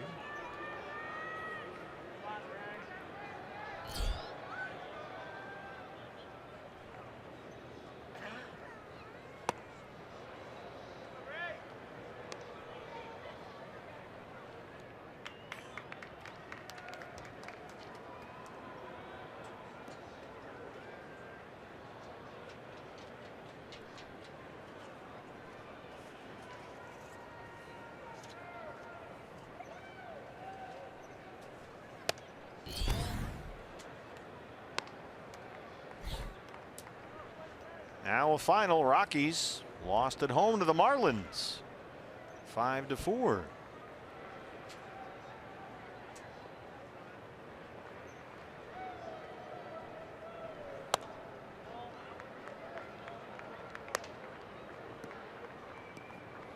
I don't even want to get into scenarios, but I'm sure there is one where if the Rockies continued to lose and Milwaukee or St. Louis got hot and won out, there could possibly be a game 163 before the wild card play game. Oh yeah.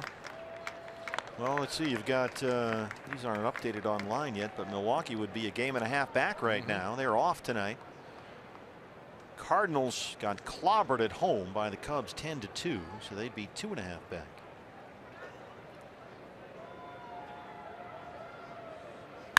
Another hard hit into right field for Ray Fuentes. A walk and a single start us off in the Diamondback 9th. Ray 2 for 4 tonight. Adam Rosales the hitter. Well, not only does Bruce Bochy not want to lose 100, he'd like to win 900. Yeah. If he can get a win here tonight, that'll be win, as you mentioned earlier, number 900 for Bruce Bochy as the Giants manager. He's got a lot more with the Padres. Third baseman, Adam Rosales. 2 on, no outs for Rosales, who's 0 for 3. Get that bullpen busy again down there. Hunter Strickland, the right-hander.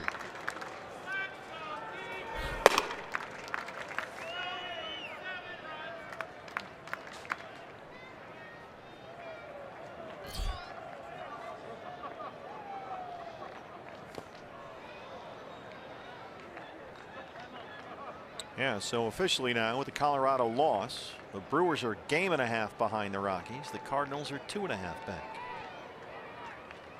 And with the Cubs' big win over the Cardinals today, their magic number is 1 to clinch the Central.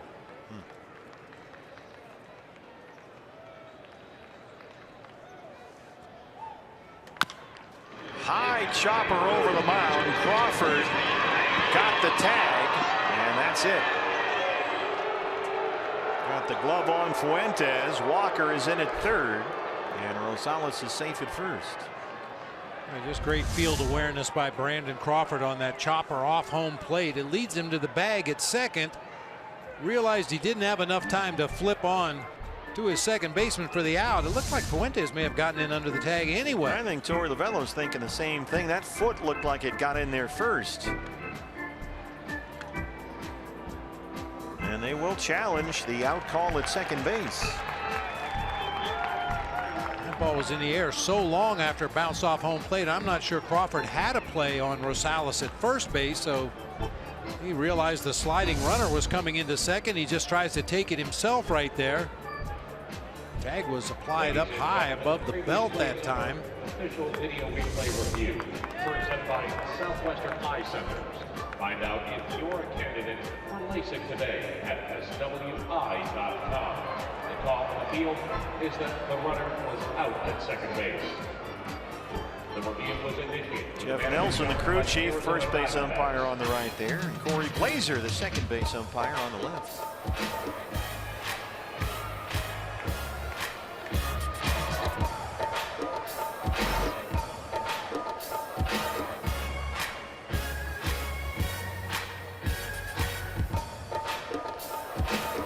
This is an especially tough play for an umpire to make the call. You're trying to get into a good position so you can see any possible play at second base. You got a sliding runner. You've got a running defender who applied a high tag. You can't see the tag and the foot at the same time. Very, very tough for a base umpire to make this call.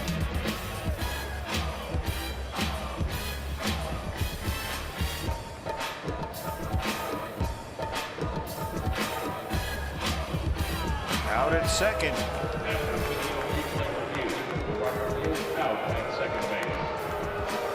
So the D-backs will have Walker at third and Rosales at first with one out. Now batting, right fielder. Here's Hazelbaker, who has tripled and singled tonight, 2 for 3.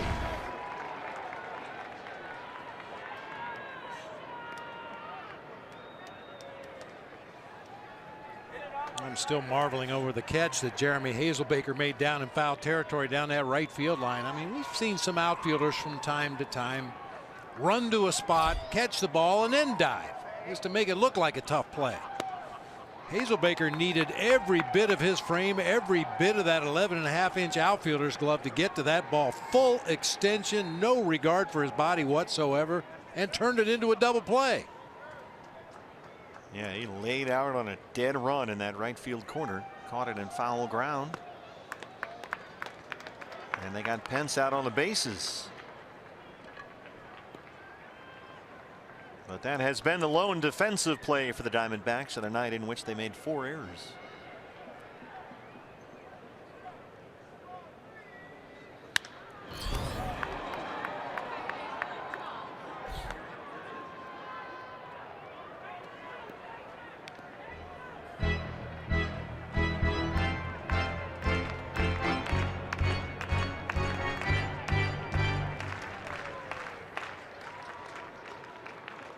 The harder he bangs on that glove, the better chance the Diamondbacks have of scoring a run.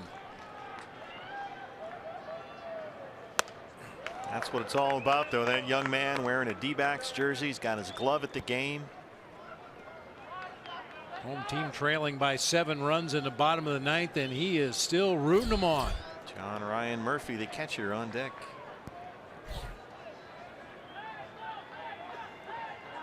That's what winning does. Breeds a whole bunch of little guys like that. Sure does.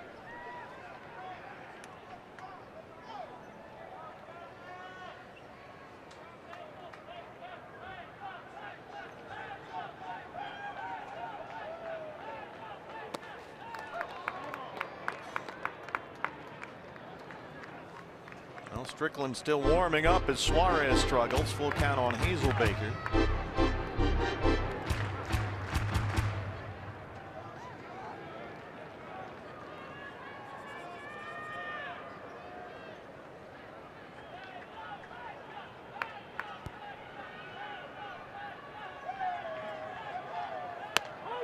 Called strike 3.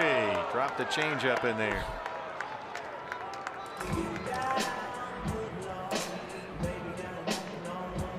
John Ryan Murphy looking for that first D-backs hit.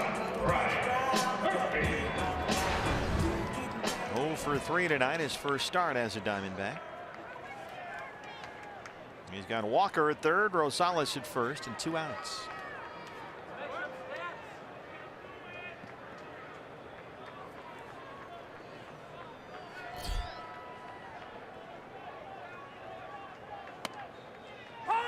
Sliders a strike, 0-1.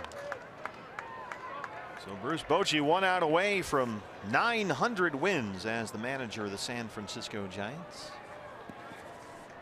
His team trying to avoid 100 losses on the year.